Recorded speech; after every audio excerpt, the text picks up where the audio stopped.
दुई मुटुलाई एक बनाई जोडेको सम्बन्धको डोरी गन्तव्यमा पुग्नै नपाई चुडिन्छ।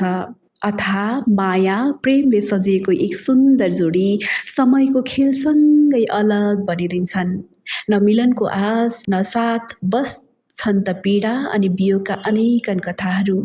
आफूले माया गरेको अर्धाङ्गिनीलाई बिचैमा भगवानले बोलाएपछि उनलाई माया गर्ने साथ दिने कसम खाएका श्रीमान र साना सन्ततिहरूको मन कस्तो भयो होला, यो तपाईँ हामी कल्पना मात्र गर्न सक्छौँ, महसुस गर्न सक्दैनौँ। आफ्नो दिवंग श्रीमतीको सम्झनामा मुगल सम्राट शाहजहाँले आफ्नी प्रिय पत्नी मुमताजको सम्झनामा ताजमहल बनाएको इतिहास हामीले सुनेका छौँ। नेपालमा एक श्रीमान जसले आफ्नी श्रीमतीको सम्झनामा उनको शालिग आफ्नै घरभित्र बनाए। आफ्नो प्रेम, समर्पण, चाहत र वियोगको पीडालाई जीवन्त बनाउन श्रीमतीको शालिग बनाएको कुरा यहाँहरूले सामाजिक सञ्जालमा अवश्य नै देख्नु भएको होला। आज उनै महान श्रीमान जसले क्यान्सर रोगबाट गुमाउनु परेकी श्रीमतीलाई शालिगको रूपमा अमर बनाउने काम गरे। वृद्ध आमा बुबा, छोराछोरी र बाँचिरहेको एक्लो जीवनलाई दिवंग श्रीमतीको यादमा बाँचिरहेका दाङका भक्त बहादुर विश्वकर्माको आफ्नै कहानी बन्यो। सामाजिक सञ्जालमा दिवंग श्रीमती आशाप्रतिको माया धेरैले देखे, तर भक्त बहादुरको वियोग, सङ्घर्ष र एक्लो जिन्दगी कमैले देखे। समय क्रमसँगै यादले मात्र काट्न कठिन बाँकी जिन्दगीलाई सहज र सरल बनाउन उनलाई सहारा जरुरी थियो। उनलाई मात्र होइन, बुढा बा आमा र सन्ततिलाई स्याहार, हेरचाह र माया गर्ने मान्छेको खाँचो बन्यो। भक्त बहादुरको असामान्य परिस्थितिमा साथ दिने पात्र भेट्न पक्कै सजिलो थिएन, तर भगवानको कृपा भक्तलाई साथ दिन उनको अवस्थालाई सहजै स्वीकार्न सक्ने दोस्रो आशाको अवतारको रूपमा एक पात्रको प्रवेश भयो। थिइन् सुषमा विश्वकर्मा। 2064 सालमा आशालाई बिहे गरेका भक्त बहादुरको एक दशक लामो आशासँगको सहयात्रा टुङ्गियो। आशाको निशानीको रूपमा 2 सन्तान मात्र उनीसँग छन्। आशाको प्रतिमूर्ति घरमै उनको शालिग छ। कहिले नफर्किने आशाको यादहरूले पोतिएको भक्तको घरमा अहिले सुषमाको प्रवेशले बिस्तारै भक्तको घाउहरूमा मलम लाग्ने चरणहरूमा छन्। एक सन्तानकी आमा, नमिठो विगतका बीच बाँचेकी सुषमाले अहिले भक्तको घरलाई उज्यालो बनाउने कोसिस गरिरहेकी छिन्। वियोगको केही अन्तरालसम्म शून्यतामा बाँचेका भक्त बहादुर अहिले सुषमासँगको सहयात्रामा छन्। आशाको स्मरण, आशाप्रतिको प्रेम, वियोगमा बाँचेको त्यो समय र सुषमासँगको सहयात्रा, सुषमाको साथ, माया र भरोसा बीच व्यतीत जिन्दगीका पानाहरू पल्ट्याउने कोसिस आज गर्नेछु। मसँग हुनुहुन्छ भक्त बहादुर विश्वकर्मा र सुषमा विश्वकर्मा। स्वर्गीय आशाप्रति श्रद्धा सुमन प्रकट गर्दै आजको पोडकास्ट सुरु गर्न चाहन्छु। यो जोडीलाई वैवाहिक शुभकामना सँगसँगै समीक्षा पोडकास्टको यो पहिलो अङ्कमा स्वागत छ। धन्यवाद हजुरलाई। यो पहिलो अङ्कमा विशेष अतिथिको रूपमा हजुरहरूलाई पाउँदा मलाई निकै खुसी लागेको छ। तपाईँहरूलाई कार्यक्रममा स्वागत गर्नु मेरो ठुलो सपना पनि थियो। आज तपाईँहरूलाईसँग म कुराकानी गर्दैछु, धेरै खुसी लागेको छ। दिनचर्याहरू कसरी बितिरहेछ तपाईँहरूको? रमाइलो बितिरहेछ।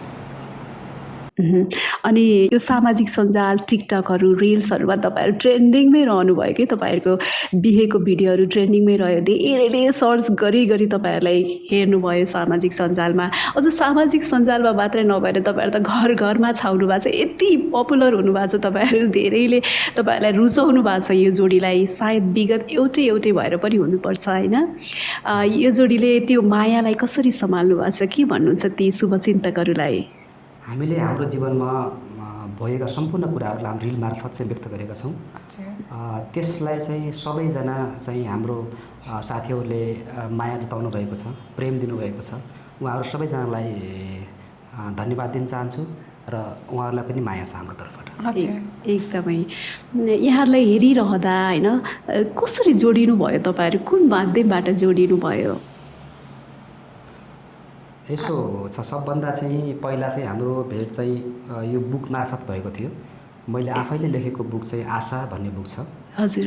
त्यो बुक चाहिँ उनको पढ्ने जिज्ञासा रहेछ र उनले एकपटक चाहिँ मेरो मोबाइल नम्बर पत्ता लगाएर मलाई कल गरेको थिइन् कि हजुरको बुक कहाँ पाउन सकिन्छ। त्यसपछि मैले उनलाई चाहिँ बुक बाहिर पाउँदैन, बुक चाहिँ मेरो अफिसमै छ भनेर पछि भनिसकेपछि उनी चाहिँ मसँग बुक लिनको लागि मेरो अफिसमै आएको थिइन्। पहिलो भेट हाम्रो त्यो अफिसकै गेटमा भयो र मैले उनलाई बुक दिएको थिएँ। पहिलो भेट चाहिँ पहिलो देखाभेट चाहिँ त्यहाँ भयो। दिवंगत आशालाई समर्पित गरेर यो कृति निकाल्नु भएको छ। यो किताब पढ्न चाहिँ सुषमा चाहिँ धेरै उत्सुक भएर यो किताब पढ्नुभयो। अनि तपाईँलाई कस्तो लाग्यो यो किताब? मलाई चाहिँ यो किताब एकदमै राम्रो लाग्यो। यो किताबमा जीवनको भोगाइदेखि लिएर सङ्घर्ष अनि जीवन जिउने मार्गहरू हरेक कुराहरू चाहिँ यो किताबमा अपडेट छ। मलाई हरेक कुराहरू मन पर्यो पढ्दै जाँदा। अनि कति कुराहरू चाहिँ आफूले भोगेका पनि अनि उहाँले भोगेका पनि कति कुराहरू चाहिँ मलाई सेम नै लाग्यो, विगतका कुराहरू। मलाई चाहिँ त्यसरी नै हाम्रो भेट भएको। बुक चाहिँ राम्रो लाग्यो। अझ यो बुक पढ्दा भक्तजीप्रति आकर्षित हुनुभयो कि सकारात्मक सोच जाग्यो कि उहाँप्रति, होइन? के लाग्यो भक्तजीले जुन आफ्नो श्रीमती त्यो पीडामा हुँदा त्यहाँले त्यो त्याग हुन्छ नि, समर्पण, त्यो श्रीमतीप्रति गरेको त्यो प्रेम देखेर तपाईँलाई कस्तो लाग्यो यो किताब पढिसकेपछि? मलाई चाहिँ धेरै राम्रो लाग्यो। हाम्रो समाजमा एउटा पुरुष मान्छेले होइन यतिको दुःख गरेर एउटा परिवार, त्यो नाबालक दुईवटा दुधे बालकहरूलाई उहाँले सबै कुराहरू व्यवस्थापन गर्दै आफ्नो जागिर, आफ्नो भविष्य, बच्चाको भविष्य, त्यो वृद्ध आमाहरू सबैलाई व्यवस्थापन गर्दै लगिराख्दा मलाई चाहिँ मेरो विगतको दिनहरूसँगै आफूलाई जुझ्ने मौका चाहिँ एउटा सङ्घर्षसँगै उत्प्रेरणा पनि जाग्यो कि एउटा पुरुष मान्छेले यसरी जीवन सङ्घर्षमय तरिकाले जिउनु भएको छ भने हामी एउटा महिला भएर हामी पनि त्यही मार्गमै चल्नुपर्छ भनेर उहाँको बुक मार्फत मलाई धेरै कुराहरू चाहिँ मिल्यो, सिक्ने मौका चाहिँ पाएँ मैले, होइन? यसरी सुषमाको विगत हेर्दाखेरि त सुषमाको विगत पनि त कति पीडादायक थियो, होइन? त्यो एक्लो जीवन, सानो उमेरमै बिहे गरेर त्यसरी श्रीमान गुमाउनु परेको पीडा, अनि त्यो दुधे बालकलाई च्यापेर सङ्घर्ष गरेका कुराहरू छन्। हजुर। तपाईँले त्यो समयलाई पार गरेर आज भक्तजीसम्म जोडिन आउनु भएको छ नि, कस्ता थियो ती दिनहरू सुषमा? कसरी आफूलाई, बच्चालाई कसरी सम्हाल्नु भयो? त्यो दिनहरू चाहिँ अब म कसरी व्यक्त गरौँ, होइन?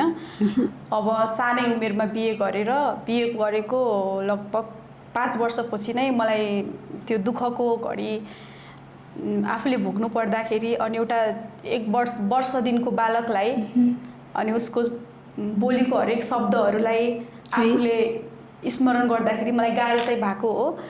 अनि त्यही पनि अब गाह्रो भए पनि समयअनुसार आफूलाई चाहिँ अलिकति बलियो बनाउँदै म लाइफ चाहिँ जिइराखेँ।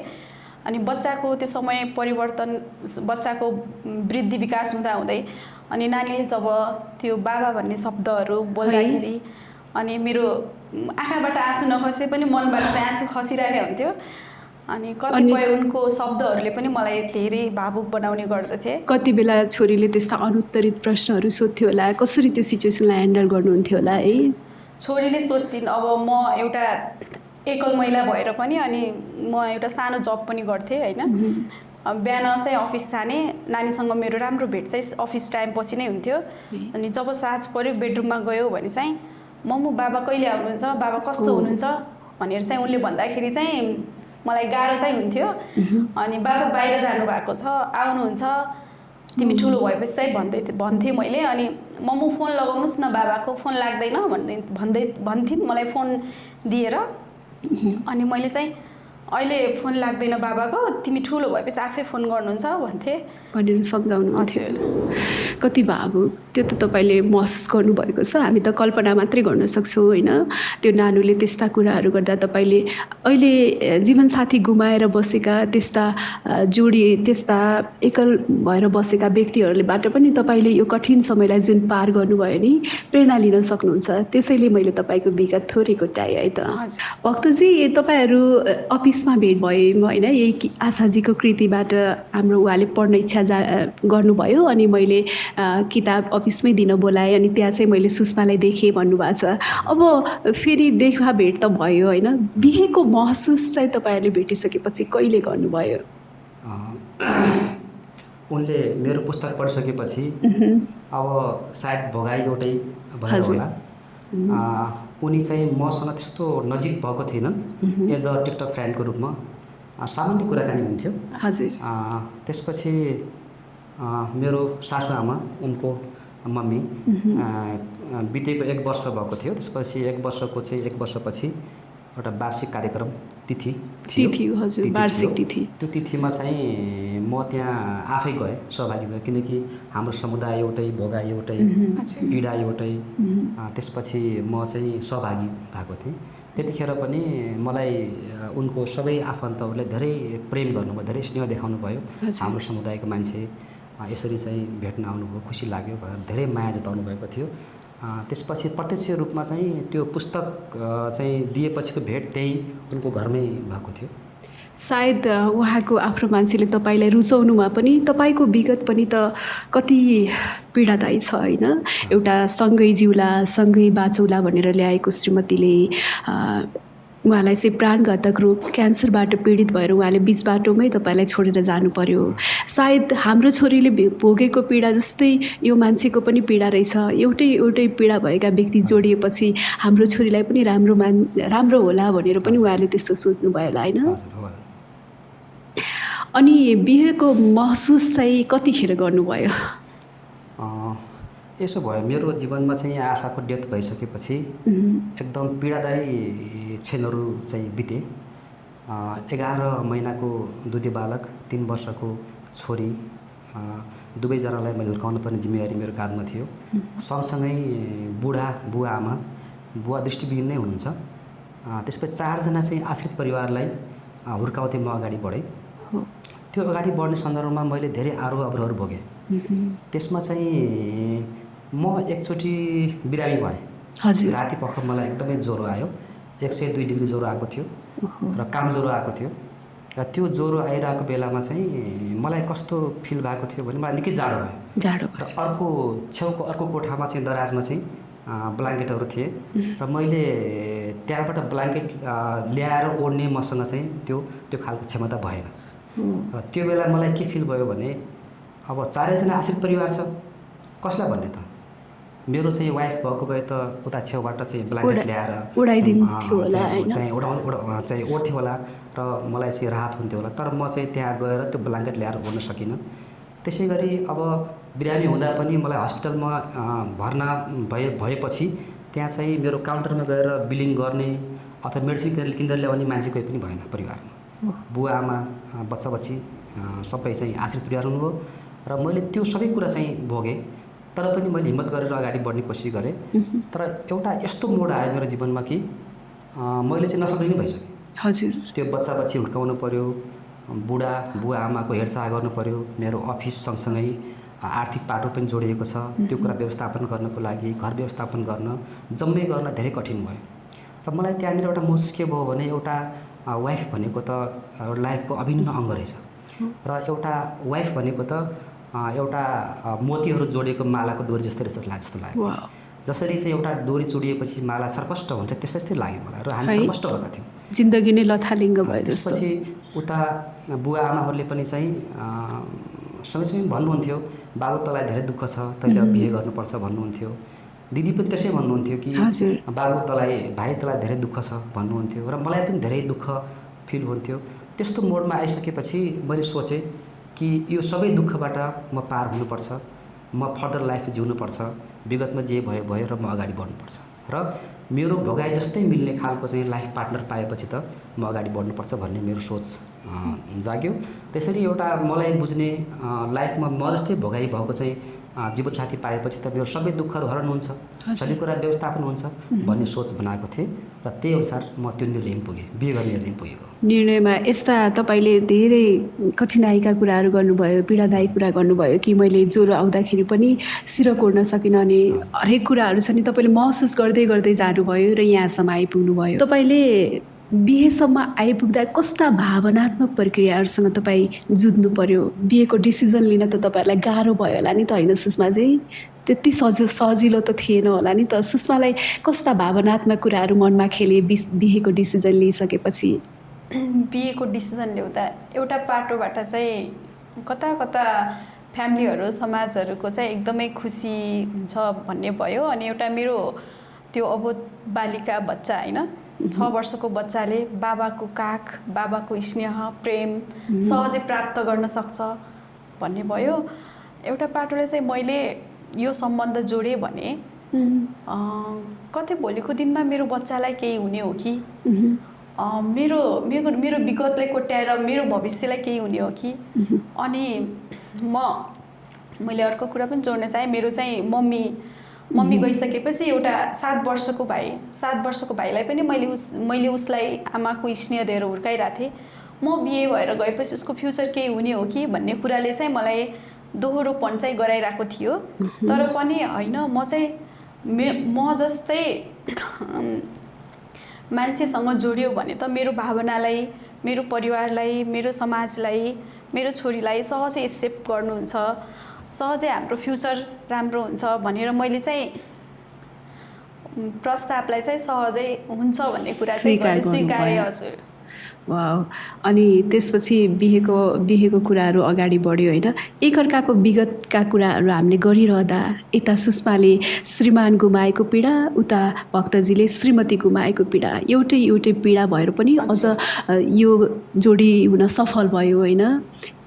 यसरी नयाँ जीवन सुरु गरिरहँदा एकअर्काको विगतलाई अँगाल्न कतिको सहज के कतिको भयो भक्तजी? त्यस्तो खासै त्यस्तो गाह्रो भएन, किनकि हामीले चाहिँ फर्दर लाइफ जिउने हो। हामी विगतमा पास्टमा जिउने होइन। पास्ट जो हाम्रो कन्ट्रोलमा थिएन त्यो गयो, सकियो।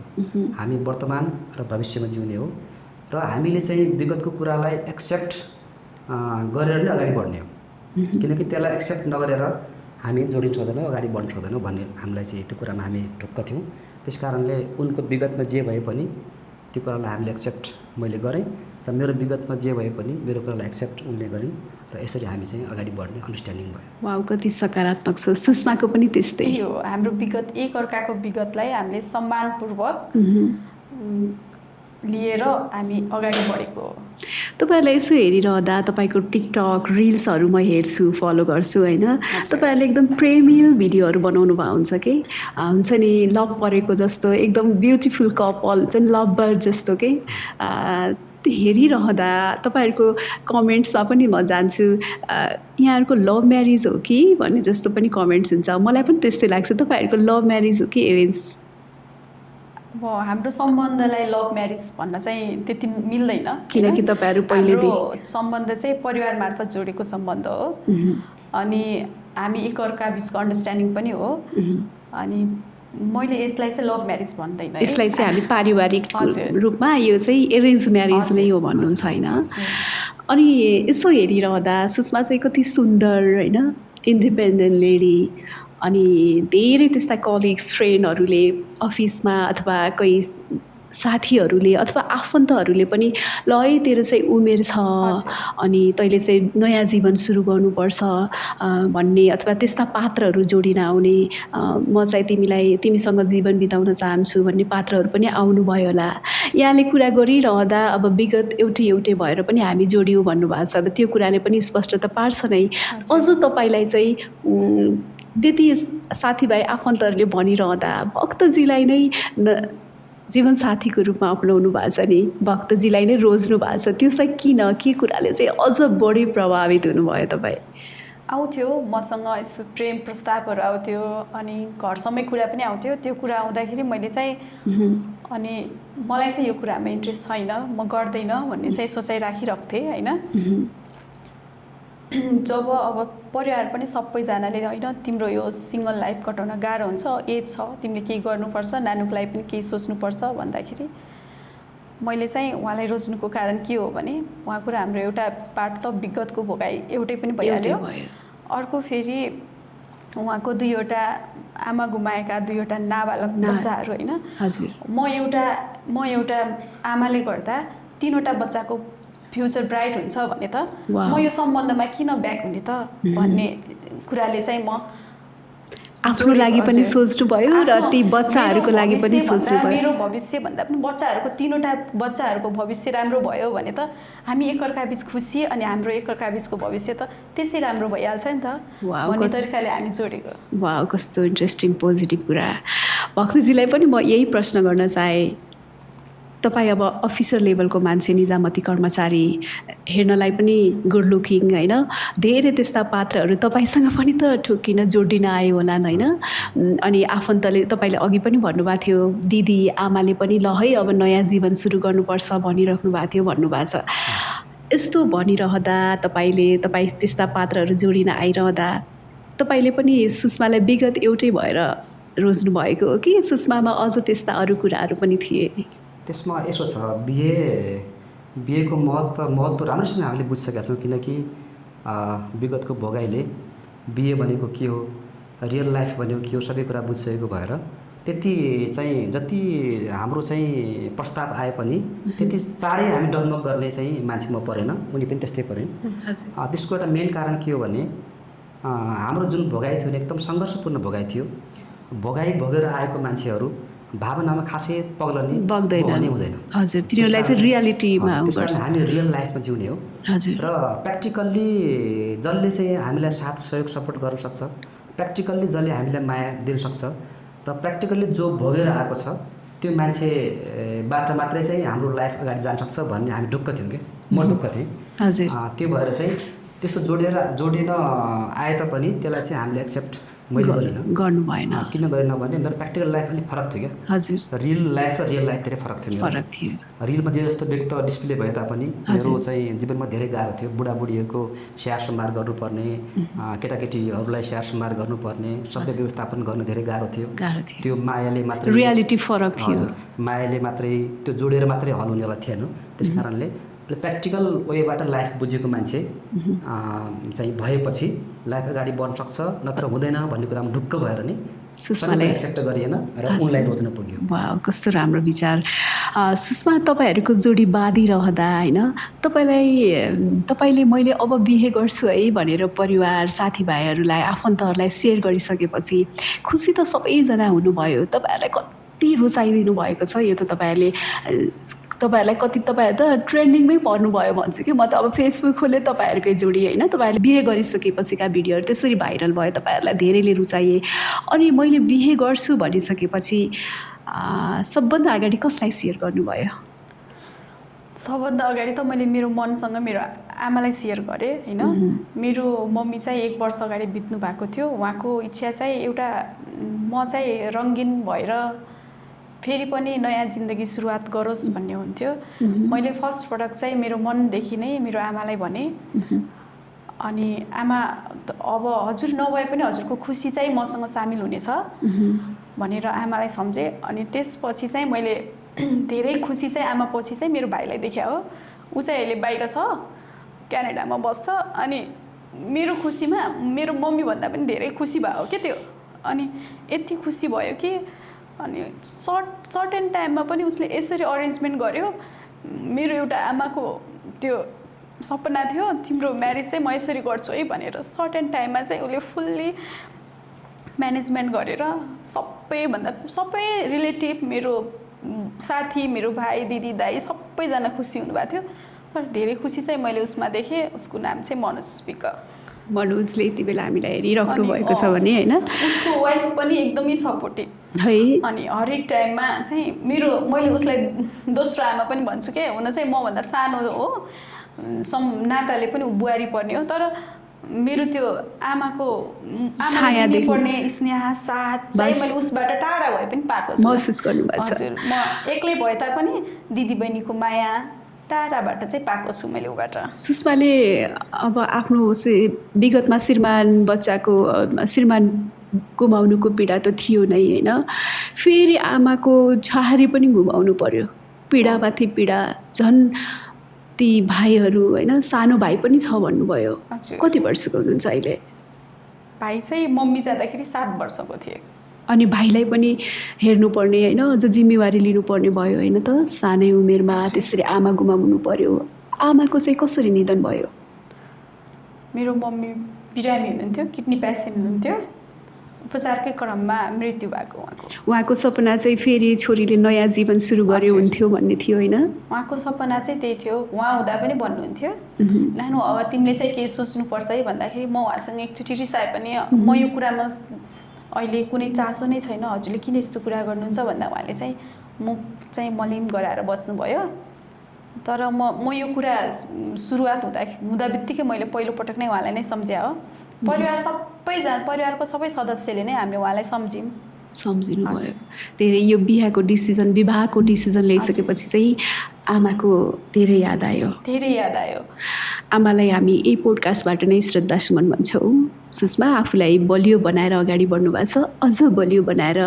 सुषमा अगाडि बढ्नुहुनेछ भन्ने त्यो हिम्मत चाहिँ आउँछ त्यो सुषमामा त्यो पोजिटिभिटी चाहिँ म देख्छु तपाईँमा तपाईँले मम्मीको कुरा गर्नुभयो आफन्तहरू कति खुसी भएका कुराहरू गर्नुभयो होइन यसरी तपाईँहरूले जोडी बाँधिरहँदाखेरि कतिलाई सुषमाको विगत पनि थाहा थिएन होइन भक्तजीको त पहिलेदेखि उहाँ भाइरल हुनुहुन्थ्यो कतिलाई भक्तजीको बारेमा थाहा थियो तर तपाईँको त विगतलाई अलि थाहा थिएन नि त होइन विगतमा कस्तो पीडा भोगिरहेको जोडिसकेपछि पनि कतिलाई थाहा थिएन है अनि सायद त्यही नथाहा पाउने व्यक्तिले हो कि त्यस्ता खालका आरोपहरू पनि तपाईँलाई लगाउनु भएको थियो होइन अब हामी तपाईँहरू जोडिसकेपछि तपाईँहरूलाई 2-4वटा आरोप लागेको छ कि मैले तपाईँहरूको कमेन्ट्स भिडियोको कमेन्ट्स टिकटकको कमेन्ट्सहरूमा गएर हेरेको थिएँ पहिलो आरोप चाहिँ भक्तजीलाई के छ भने बिहे गर्दिनँ भन्थ्यो बिहे गर्यो दिवंगत श्रीमती आशाकै सम्झनामा जीवन बिताउँछु भन्थ्यो फेरि नयाँ जीवन सुरु गर्यो मान्छेले एउटा धारणा बनाइसकेका थिए कि तपाईँको टिकटक रिल्सहरू जुन तपाईँले दिवंगत श्रीमतीलाई गरेको त्यो माया शालिग निर्माण गरेर तपाईँले श्रीमतीलाई गर्नुभएको त्यो समर्पण प्रेम होइन त्यो प्रेम अभिव्यक्त गरेको त्यो शालिगप्रति आशाको त्यो देखेर मान्छेहरूले ओहो श्रीमान होस् त यस्तो भक्तजी जस्तो जसले श्रीमतीको मृत्यु पश्चात निधन पश्चात पनि श्रीमतीलाई कति प्रेम गरेको छ ओहो मेरो श्रीमानले पनि म नभएपछि यो संसार छाडेपछि मलाई पनि यस्तै माया गर्छ होला भनेर कतिले त सोच्थे पनि त्यस्तो धारणा पनि बनाइसकेका थिए कि तपाईँ आइडल हुनुभएको थियो त्यसै बेला फेरि तपाईँले नयाँ जीवन सुरु गरिदिनु भयो अनि त्यस्तो धारणा राखेको व्यक्तिहरूलाई अलिकति आघात पुग्यो कि उहाँहरूले चाहिँ तपाईँहरूलाई यस्तो आरोप लगाउनु भएको छ कतिले त्यो धारणा राख्यो भने कतिले नबुझेर तपाईँलाई यो आरोप लगाउनु यो आरोपप्रति तपाईँको खण्डन के छ के भन्नुहुन्छ तपाईँ यसो छ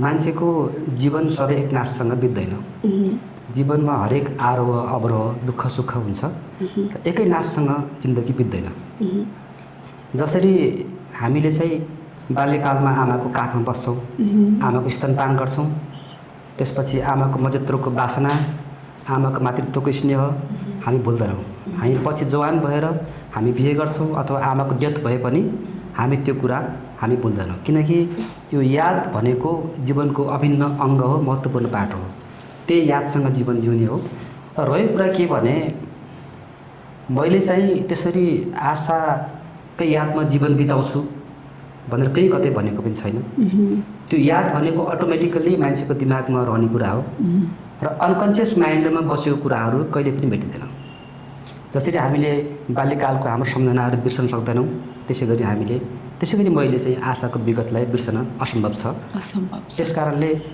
र अर्को कुरा के रह्यो भने अब आशालाई बिर्सियो भन्ने पनि कति कमेन्ट यो आरोप छ हजुरलाई त्यो यादहरू बिर्सिन असम्भव छ मान्छेहरू यादसँगै अगाडि बढ्ने हो र मान्छेको मृत्यु नभएसम्म त्यो यादको भारी बोकेर जाने हो जुन दिन मृत्यु हुन्छ उस दिन सबैको यादहरू बिर्सन्छ त्यस कारणले यहाँहरूले जुन मेरो साथीहरूले चाहिँ कमेन्ट गर्नुभएको छ त्यसमा चाहिँ साथीहरूले नै मलाई चाहिँ अब मूर्ति बनाइसकेपछि श्रीमतीकै सम्झनामा जीवन यसले चाहिँ बाचोस् भएर चाहिँ त्यो उहाँहरूले नै मलाई चाहिँ आदर्श बनाएको हो हजुर म आफै आदर्श भएको होइन र म यसरी लाइफ दिउँसो गरेर भनेको पनि होइन उहाँहरूले रिलेर उहाँहरूले नै मलाई चाहिँ महान पुरुष गराइदिनु भयो आदर्श पुरुष भएर उहाँहरूले बनाएको हो र अहिले म चाहिँ लाइफमा अगाडि खुसी हुन्छु अगाडि जिउन खोज्छु भनेर नयाँ प्लान बनाउँदाखेरि पनि उहाँहरूले नै लौ आशालाई बिर्सियो, आशालाई बिर्सेर नयाँ जीवन जोड्यो भनेर त्यो सबै धारणा उहाँहरूकै धारणा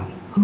जीवनमा सधैँ एक नाश हुँदैन। हिजो म आशाको यादमा थिएँ र म चाहिँ अहिले अब अगाडि बढ्छु, जीवन अगाडि बढाउनको लागि अर्को पात्रको महसुस गर्नुभयो, पात्रको महसुस भयो र म यो सम्पूर्ण यो समस्याको भुमरी, दुःखको भुमरीबाट अगाडि जान चाहन्छु, खुसी हुन चाहन्छु भने त्यो मेरो। तपाईँ सधैँ दुःखी भइरहेको भए उहाँले राम्रो मान्नुहुन्थ्यो कि तपाईँ खुसी भएको देखेर कतिले त्यो खुसी देख्न नसकेको हो कि? त्यस्तो पनि होइन, त्यस्तो पनि पक्कै पनि होइन, त्यस्तो रूप पनि नहोइन। उहाँहरूले एउटा मलाई आदर्श पुरुषको रूपले हेर्नु भएको थियो, आइडल। किनकि अब यस्तो माया गर्ने आफ्नो श्रीमतीलाई, मृत्यु भएर गइसकेको श्रीमतीलाई पनि यति प्रेम गर्ने कस्तो खालको प्रेम होला भनेर उहाँहरूले आदर्श ठान्नु भएको थियो। र म आफू आदर्श हुन्छु भनेर भनेको पनि थिएन। र म फेरि सधैँ चाहिँ त्यही यादमै बिताएर त्यही रोना धोना त्यही दुःख त्यसैमा चाहिँ बिताउन लाइफ सम्भव छैन। किनकि हिजो जुन थियो त्यो आज रहँदैन, जो आज छ त्यो भोलि रहँदैन। मान्छेको जीवनमा परिवर्तनशील छ मान्छेको जीवन, त्यसलाई हामीले एक्सेप्ट गर्नुपर्छ।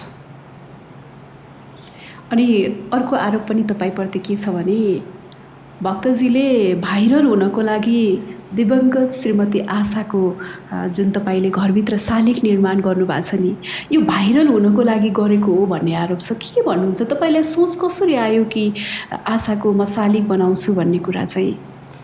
यो आरोपप्रति तपाईँको के छ भनाइ? त्यो असत्य हो। त्यो असत्य हो। किनभने आशा जब चाहिँ आफ्नो बेडमा चाहिँ अन्तिम सास कोरिरहेकी थिइन्, त्योभन्दा केही दिन अगाडि नै मेरो दिमागमा त्यो चाहिँ एउटा धारणा आइसकेको थियो कि मैले आशाको एउटा स्ट्याचु बनाउँछु। त्यसपछि मैले चाहिँ त्यो स्ट्याचु बनाएर घरमा राखेँ। घरमा राखिसकेपछि करिब 6 महिनापछि बल्ल भाइरल भएको।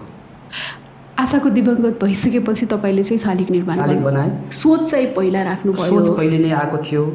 आशाजी बिरामी हुँदाखेरि मैले सोच चाहिँ आशासँग सेयर गरिनँ। सेयर गर्ने विषय पनि भएन, त्यो विषय पनि भएन। त्यसपछि मैले चाहिँ त्यो 6 महिना चाहिँ पछि बल्ल त्यो भिडियो भाइरल भएको थियो। र मैले भाइरल हुन्छु भनेर बनाएको होइन।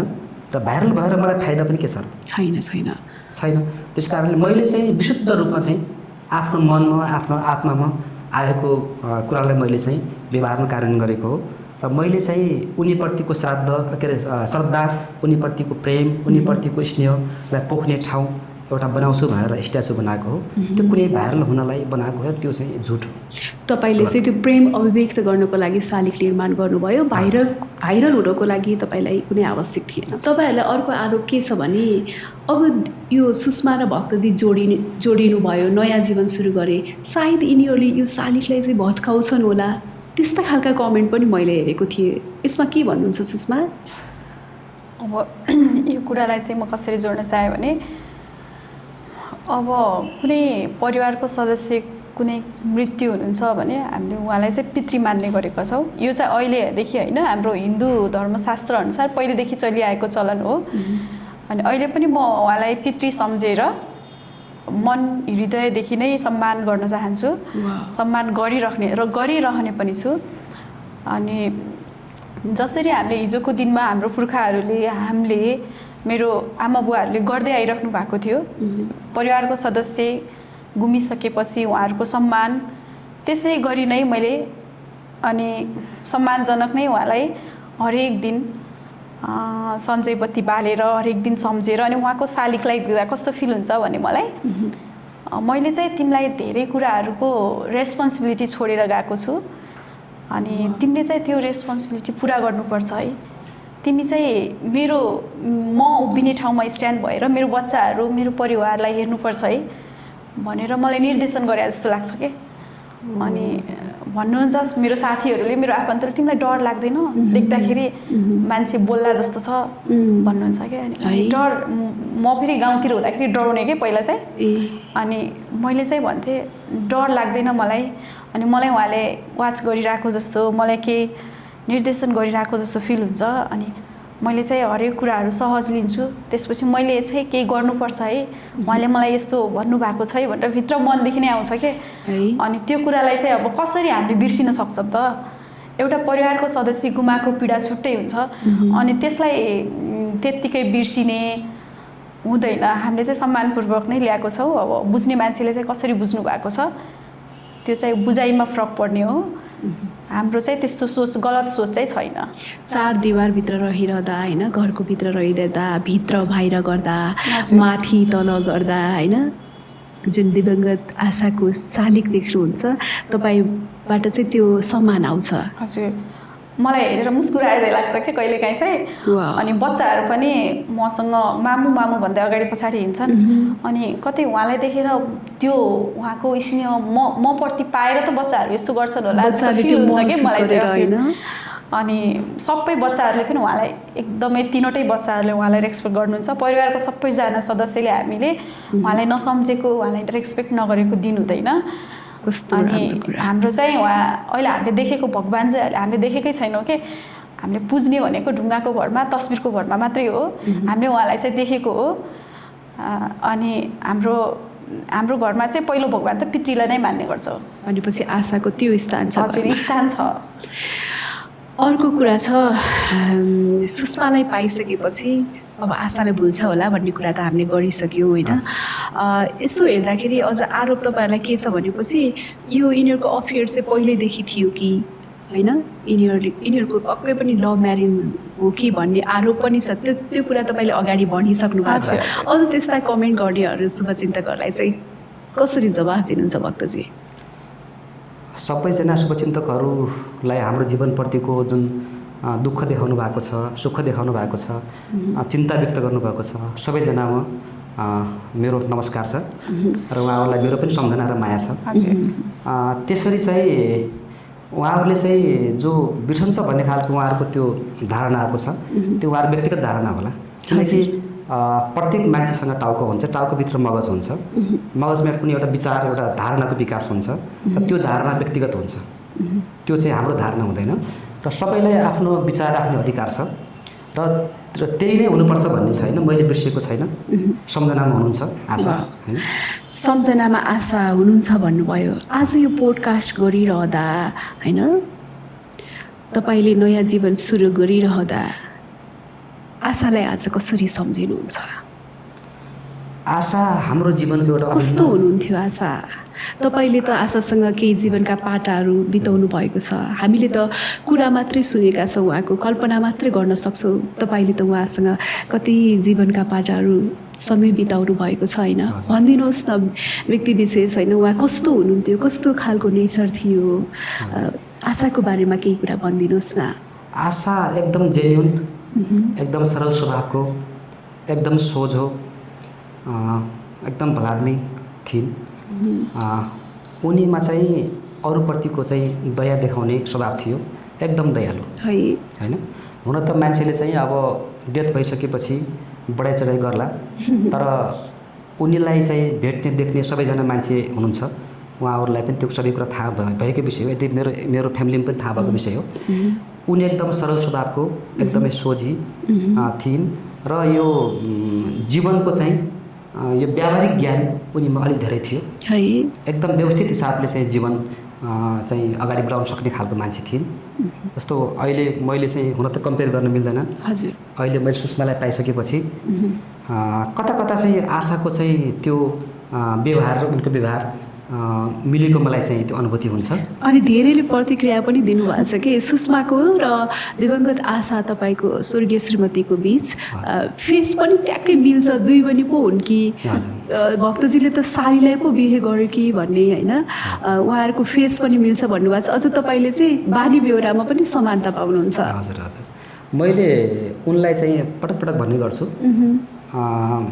उनीले पनि त्यो कुरालाई चाहिँ एकदम मुस्कुराएर चाहिँ त्यो कुरा चाहिँ स्वीकार गर्छिन्।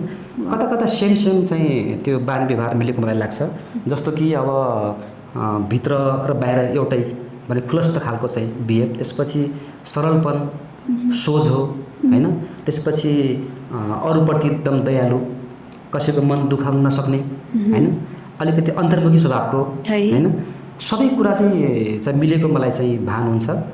र मैले चाहिँ आशा गुमाउँदा पनि सुषमालाई पाउँदाखेरि उही आशालाई पाए जस्तै भएको छ। वाह, कस्तो राम्रो कुरा गर्नुभयो। मैले आशा कृति चाहिँ पढेको थिएँ, म धेरैचोटि भक्कानिएको छु किताब पढ्दाखेरि। आशा जसलाई चाहिँ प्राणघातक रोग क्यान्सरले लग्यो होइन, आशाले यो संसारबाट बिदा लिइरहँदा तपाईँ अनि बच्चाहरूसँगको अन्तिम संवाद चाहिँ के थियो?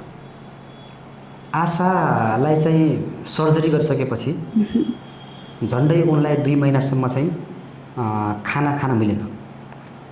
उनको चाहिँ आन्द्रामा चाहिँ ट्युमर बढेर त्यो स्टुल नै पास नहुने खालको समस्या भयो, त्यसकारण उनलाई खाना खान मिलेन र उनलाई चाहिँ जीवनको अन्तिमसम्म पनि म मर्दैन भन्ने चाहिँ कुरामा उनी ढुक्क थिइन्। इच्छा शक्ति। हजुर, उनीमा यति चाहिँ त्यो विल पावर थियो कि म मर्दैन।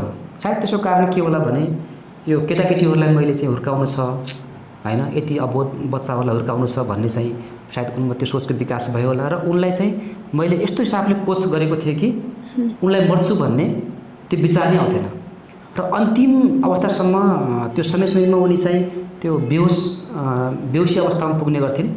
त्यो बेला पनि उनलाई कस्तो लाग्थ्यो भने म सायद बेहोस हुनेछु होला, म मर्दैन भन्ने खालको सोच हुने र भन्थिन् कि लास्टतिर चाहिँ तपाईँ यताउता जाने काम नगर्नु होला, तपाईँ मेरो छेउमै बस्नु होला। सायद उनलाई लाग्यो होला कि अब म चाहिँ बेहोस मात्रै हुन्छु होला, फेरि उठ्छु। त्यो बेलामा चाहिँ यहाँले सपोर्ट गर्नुभयो भने त म त बाँचिहाल्छु, नत्र उहाँ नभए त म त मर्छु, बेहोसीमै सकिन्छु भन्ने लाग्यो होला। त्यसपछि चाहिँ उनले चाहिँ त्यसरी उनलाई चाहिँ त्यो मर्छु भन्ने त्यो फिल नै आउँथेन। त्यस कारणले त्यो अन्तिम चरणको चाहिँ वार्तालाप खासै भएन है, खासै भएन। त्यो नर्मल्ली अब सन्चो हुन्छ, सन्चो होला, म ठिक हुन्छु र तिमीलाई सन्चो हुन्छ भनेर मैले चाहिँ भन्दै उनको चाहिँ त्यो बोली बन्द भयो अनि बोल्न सक्ने चाहिँ त्यो इनर्जी आएन। कहिलेकाहीँ मन सानो गराउनु हुन्थ्यो कि हुन्थेन? अब इच्छा शक्तिका कुरा गर्नुभयो, कहिलेकाहीँ चाहिँ लाग्छ नि अब म मर्छु कि भन्ने खालको कुरा गर्नुहुन्थ्यो कि हुन्थ्यो त्यो रोगसँग लडिरहँदा आशाले? कहिलेकाहीँ चाहिँ त्यस्तो विचार चाहिँ उनीमा आउँथ्यो। हजुर, उनले भन्थिन् अब राजा अब हुँदैन होला, म बाँच्दैन होला भनेर भन्थिन्। कहिलेकाहीँ छोटो वाक्य भन्थिन् अनि त्यसपछि चाहिँ फेरि सम्हालेर स्ट्रङ भइहाल्थिन्। जीवनको अन्तिमसम्म पनि उनलाई मर्छु भन्ने त्यो विश्वास थिएन। तपाईँले त्यो फिल गराउन पनि दिनु भएन, उहाँमा त्यो इच्छा शक्ति पनि थियो। त्यही कारणले हाम्रो अन्तिम वार्तालाप जस्तो अराउने हुन्छ नि, राम्रोसँग बस्नु, बच्चा बच्चीलाई राम्रोसँग हेर्नु होला भनेर जुन खालको चाहिँ सिकाउने अराउने हुन्छ नि, त्यो खालको वार्तालाप हाम्रो हुँदै भएन। आशासँगको जिन्दगी तपाईँले सँगै जिउला सँगै बाँचौला भनेर आशाजीसँग जुन तपाईँले सिउँदो रङ्गाएर बिहे गर्नुभयो होइन, आशाजीसँगको बिरामीको मात्र नभएर त्यस्तो घटना परिघटनाहरू जुन तपाईँको मनमा गहिरो गरेर बसेको छ? उनीसँग चाहिँ बिताएको झन्डै 15 वर्ष 6 महिना बिताएँ मैले। त्यो सबै चाहिँ समय एकदम यादगार छन्, महत्त्वपूर्ण छन्। यद्यपि जब उनीलाई चाहिँ क्यान्सर रोग देखियो, क्यान्सरले आक्रमण गर्यो, त्यसपछि त्यो रोग देखिसकेपछि उनको डेथ नभएसम्मको जुन करिब 9 महिनाको समय थियो, त्यो समय एकदम यादगार रह्यो। किनकि त्यो बेलामा चाहिँ म एकदम उनको नजिक भएर चाहिँ उनको चाहिँ मैले केयरिङ गरिरहेको थिएँ र त्यो दिल्लीमा उपचार भएको थियो उनको अपोलो हस्पिटलमा। त्यसरी हामी चाहिँ दिल्ली जाँदा चाहिँ टोटल्ली मैले उनीसँग समय बिताउँथेँ, उनको केयरिङ गर्ने, उनलाई खाना पकाएर खुवाउने होइन, सबै कुराहरू बिताउँथेँ।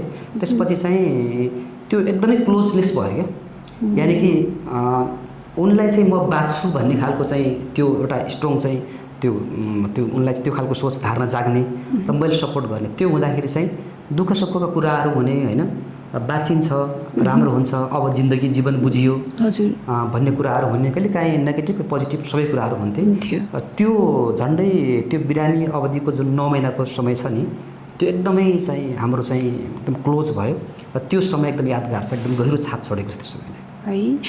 आशाजीलाई चाहिँ तपाईँले त्यो पिरियडमा झन् अझ उहाँको महत्त्व बुझ्नुभयो होला होइन, भन्नाले सँगै हुँदाखेरि त केही नभएको बेला त एज झगडा पनि हुन्छ होइन, त्यसको महत्त्व बुझिँदैन।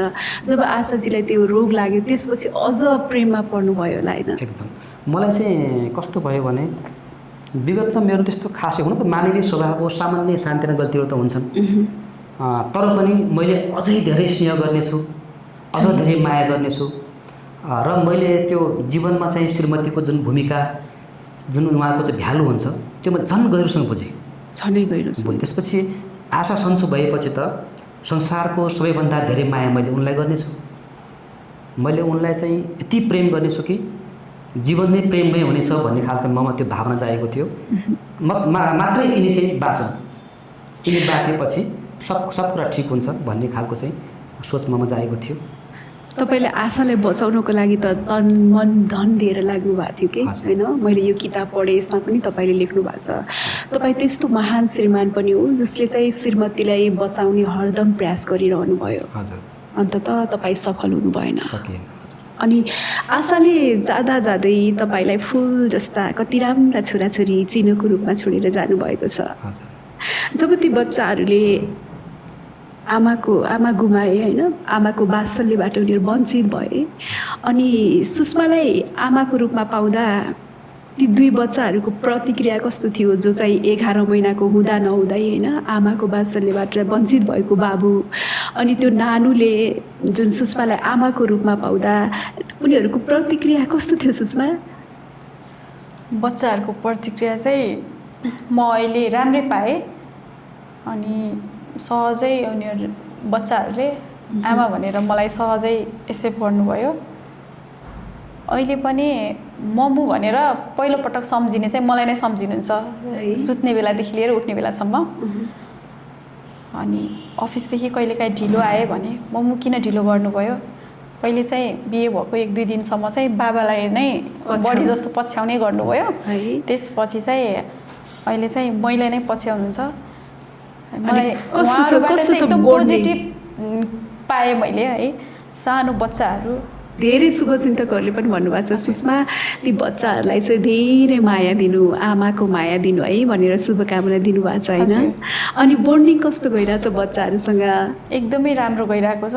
मैले पनि मेरो 3वटै बच्चा भनेर मैले दिनुपर्ने स्नेह पनि 3वटै बच्चालाई दिएको छु। अनि मैले 3वटा बच्चाबाट पनि एकदमै राम्रो सम्मानदेखि लिएर हरेक कुराहरू मैले पनि लिइराखेको छु। म पनि त एउटा छोरी मान्छे हो होइन? भन्नुहुन्छ मलाई 3वटै बच्चालाई सम्मान गर्ने भनेर। उहाँहरूले भनेको कुरा नराम्रो पनि होइन, कतिपयले चाहिँ घोचेर भन्नुहुन्छ के। अनि त्यो भन्दाखेरि मलाई कता कता नराम्रो लाग्छ कि म पनि एउटा नारी हो। अनि त्यही माथि फेरि मैले पनि मलाई मेरो आमाले जन्म दिनुभयो। मैले मेरो नानीलाई 9 महिनासम्म पेटमा राखेर जन्म दिइसकेपछि त मलाई पनि त बच्चाको स्याहार सम्भार हरेक कुराहरू थाहा हुन्छ। उता आशा दिजुले चाहिँ उहाँहरूलाई जन्म दिए पनि कर्म दिने आमा चाहिँ म हो नि त भनेर जुन घर म त्यो घरमा पाइला राखेँ नि, त्यो दिनदेखि चाहिँ म जन्म दिने आमा छोडेर गए पनि कर्म दिने आमा चाहिँ म हो नि त 3वटा बच्चाहरूको लागि भनेर मान्छेहरूले अब यो समाजले चाहिँ कान्छी आमा पछाडि आउने आमालाई चाहिँ एउटा ट्याग दिएको छ कि त्यसले पिटेरै हुर्काउने हो, त्यसले आफ्नो छोराछोरीलाई माया गर्ने हो, अरूलाई चाहिँ त्यो कान्छी आमा भएर तिनीहरूलाई पिट्ने हुर्काउने कुराहरूमा चाहिँ दण्ड दिएर नै उनीहरूलाई ठुलो गराउने हो भन्ने खालको सोच छ नि मान्छेमा।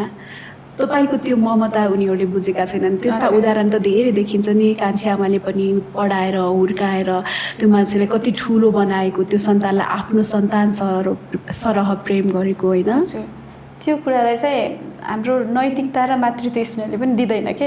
सानो अबोध बच्चालाई जसलाई आमाको अर्थ नै थाहा छैन, त्यो बच्चालाई हेला गर्ने, पिट्ने, कुट्ने त्यो त हाम्रो नैतिकताले पनि दिँदैन अनि हामीले पाएको संस्कारले पनि दिँदैन होइन?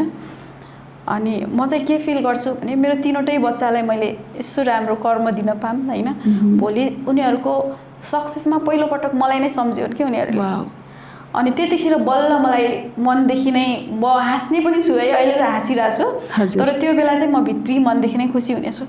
मेरो बच्चाहरूले 3वटा बच्चाहरूले उनीहरूको सक्सेसमा पहिलो नाम चाहिँ मेरो मम्मु हो है भनेर मलाई लिइदिए, सम्झिदिए मात्रै मलाई पुग्छ। म त्यही तरिकाले नै उनीहरूलाई हरेक कुराहरूमा पोजिटिभ भएर नै गइरहेको छु। सधैँ यो रहिराख्नेछ, अझै थपिने कुराहरू थपिनेछ। बरु हेर्ने दर्शकहरूले थप्ने कुराहरू यसरी थप न तिमीले भनेर भनिदिनुहोस् होइन? मसँग नेगेटिभ कुराहरू चाहिँ नगरिदिनु। म पनि एउटा छोरी मान्छे हो, मैले पनि छोरी मान्छेको जन्म दिएको छु। छोरी मान्छे, त्यो पनि अझ आमा। हजुर, एउटा छोरीको आमा। एउटा अहिले त 3टा छोरी पनि हो कि म आफै। म यत्रो 29 वर्षको एउटा विवाहित एउटा बच्चा जन्म दिएको एउटा महिला हो नि त। त्यो पिरियडमा 1 वर्ष भयो मेरो मम्मी बितेको। उहाँको कति कमी महसुस गरिरहेको छु मैले 29 वर्ष, जबकि म आफू म्याच्योर छु होइन? त्यो कुरामा मैले आफूलाई यति धेरै कमी फिल गरिरहेको छु भने त्यो बच्चा हो नि त, उनीहरूलाई त आमाको अर्थ नै थाहा छैन। अनि त्यो कुरामा चाहिँ म कहिले विभेद गर्ने छैन, तीनवटा नै मेरो बच्चा हो, सधैँभरि म उनीहरूलाई इक्वली लग्नेछु। वाउ, उनीहरूको सक्सेस नै मेरो सक्सेस हो। वाउ, कस्तो राम्रो कुरा सुषमा, सधैँभरि यस्तै माया गरिराख्नुहोस् है त। सुषमा, यसरी त्यो बाबु होइन भक्तजीको जुन आशाजीले छोडेर गएको त्यो बाबु 11 महिना हुँदा नहुँदै आशाजीले छोड्नुभयो। अनि त्यो बाबुले त आमा भन्न पनि जानेको थिएन होइन। नेचर वाइज कस्तो छ बाबु, के भन्छ? बाबु त झन् मसँग यति क्लोज छन् नि, जतिखेर पनि मम्मु भन्छन्, अनि कहिलेकाहीँ चाहिँ मम्मी भन्छन्। अनि माया चाहिँ अति नै गर्ने, अनि अगाडि पछाडि मेरो लाग्ने है। अनि म अफिस जान लाग्यो भने, अब रेडी हुन लाग्यो भने, मम्मु हजुरले घर बस्ने लुगा लगाउनुहोस्, यो लिपस्टिक पुस्नुहोस् त भन्ने, अफिस जान्छ मलाई छोडेर भनेर। अनि होइन म आउँछु, साँझ आउँछु भन्ने। अनि मैले त्यसै भन्दै गर्दाखेरि फेरि दिदी चाहिनीले फेरि होइन मम्मु काममा जाने हो नि त, साँझ आउनुहुन्छ भनेर भन्ने। अनि तिनीहरूको कुरामा कता कता मन भए पनि खुसी पनि लाग्थ्यो है। उनीहरूले रेस्पेक्ट गरेर मलाई माया गरेर, अनि मेरो मम्मु नै हो भनेर यसरी बोलिदिरहेको हो नि त। त्यो उनीहरूको बोली सुन्दाखेरि, उनीहरूको प्रेम देख्दाखेरि चाहिँ मन एकदम भक्कानिन्छ। भक्काने पनि बच्चाहरूको अगाडि आँसु देखाउन चाहिँ हुँदैन, म हाँसेर सहजै होइन यस्तो उस्तो भनिदिन्छु। अनि यति धेरै माया, यति धेरै केयरिङ गर्छन् कि जब म अफिसदेखि आयो भने कपडा फेर्दाखेरि पनि भित्र कोही छैन भने ढोकाको चुक्कुल आफै लगाइदिने हो। मम्मु हजुरको लाज हुन्छ, म उता फर्किन्छु हजुरको कपडा फेर्नु है भनेर। अनि बाथरुम छिर्यो भने मम्मु म हेर्दैन, बरु चुक्कुल नलगाउनुहोस् है भनिदिने कि। अनि त्यो भन्दाखेरि चाहिँ यस्तो हुन्छ कि मैले अहिलेसम्म विभेद नै देखाएको छैन तीनवटा बच्चाहरूमा, मैले नै जन्म दिए हो कि जस्तो फिल हुन्छ क्या। अनि त्यसै गरी कर्म दिन पाऊँ होइन, म पनि स्वस्थ रहौँ सधैँ, उहाँ पनि स्वस्थ रहने। हामीले हाम्रो दुःखको भोगाइको सङ्घर्ष सँगसँगै उनीहरूलाई अझै राम्रो शिक्षा दिन पाऊँ होइन। हामीले जति शिक्षा लियौँ त्यसको डबल ट्रिपल शिक्षा लिएर उनीहरूको लाइफलाई डेभलप गर्न सक्यौँ भन्ने कुरा बेटर हुन्छ होइन। अनि बच्चाको कुरा गरिरहँदा यता त हामीले भक्तजीको बच्चाहरूले यता सुषमालाई आमाको रूपमा पाएको कति मिठा कुराकानी गऱ्यौँ। अनि यता भक्तजीले फेरि सुषमाको नानु जो 1 वर्ष पुग्दा नपुग्दै उसले पनि बाबा गुमाएको पीडा होइन। भक्तजी पनि त त्यो महान मान्छे हो जसले त्यो छोरीको रेस्पोन्सिबिलिटी म लिन्छु होइन, तिम्रो जिम्मेवारी लिन्छु, म तिमीलाई बाबाको माया दिन्छु भनेर जुन जिम्मेवारी लिनुभएको छ नि। अनि नानुले चाहिँ तपाईँलाई पाउँदा त कति फुरुङ्गै होला है बाबाको रूपमा, के भन्छ? एकदमै साह्रै खुसी छन् है। मलाई पनि जस्तो यस्तो छ, यसमा के छ भने बच्चाहरू कोरा हुन्छन्, उनीहरूलाई के ठिक के बेठिक भन्ने थाहा हुँदैन। हजुर, हामी दुईजनाबाट समानताको व्यवहार हामीले अप्नायौँ भने हजुर समस्या केही पनि हुँदैन, छैन, केही गाह्रो हुँदैन। त्यस कारणले छोरी पनि फुरुङ्ग हुन्छन्, बाबा भन्छन् मेरो 2जना छोरी भइसक्यो होइन, एउटा बाबु छन्। कस्तो देख्नलाई पनि फेरि एक नाच देखिने है। उमेरको कति फरक छ तिनी नानीहरूको? उमेरको जम्मा 1 महिनाको फरक हो। प्रायः जस्तो ट्विन्स भन्ने गर्छन् बाहिर हामीले हेर्दाखेरि। हाइट पनि एउटै, देख्नलाई पनि एउटै। धेरै खुसी छन्। मैले उनलाई चाहिँ उनको लाइफको चाहिँ एउटा पाटो अँध्यारो पाटो थियो, हजुर मेरो लाइफको पाटो अँध्यारो थियो होइन। मेरो चाहिँ बाबु नानीहरूले एउटा मातृत्वको स्नेह नपाएको, मातृत्व स्नेह गुमेको, र उनी नानीको चाहिँ एउटा चाहिँ बाबुको चाहिँ वात्सल्य नपाएको जुन अभाव, जुन चाहिँ एउटा कालो पाटो थियो, त्यो सबै हाम्रो उज्यालो भइसक्यो। कस्तो राम्रो। उनलाई मैले चाहिँ मेरो बुवाको तर्फबाट गर्ने चाहिँ व्यवहार एकदम राम्रो हुनेछ र मेरो तिनैजना चाहिँ बच्चा बच्चीहरूको लागि मैले सकेसम्म एकदम प्रयत्न गर्नेछु र हामी 2जना मिलेर 3वटा बच्चाको भविष्य उज्जवल बनाइदिनेछौँ। हामीबाट कुनै त्यस्तो खालको चाहिँ असमानता छैन। अब 3वटा बच्चा होइन, 3वटा बच्चालाई एउटै परिवारमा समावेश गर्न कतिको चुनौतीपूर्ण थियो अथवा सहज भयो? कसरी सजिलो भयो 3जना बच्चालाई एउटै परिवारमा लग्न?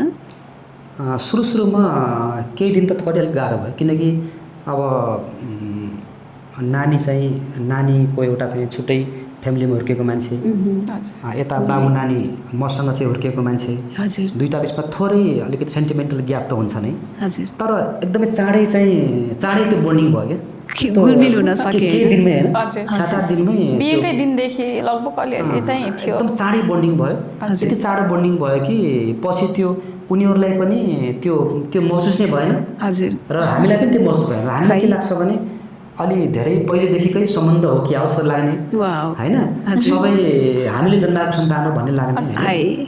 त्यो सायद यसो पनि होला त्यसमा के छ भने त्यो हामीबाट चाहिँ समान खालको बिहेभ हामीले गर्ने बित्तिकै सबै कुरा आफै बन्डिङ भइहाल्छ र हामीबाट असमानता चाहिँ सुरु हुने बित्तिकै सबै कुरा बिग्रिन्छ। त्यही भएर हामीले हाम्रो भिजन हाम्रो चाहिँ विचारबाट समान व्यवहार गर्न सक्यौँ भने सबै कुरा बन्डिङ चाँडो हुन्छ र त्यो चाहिँ बन्डिङबाट लाइफ अगाडि बढ्न इजी हुन्छ जस्तो लाग्छ।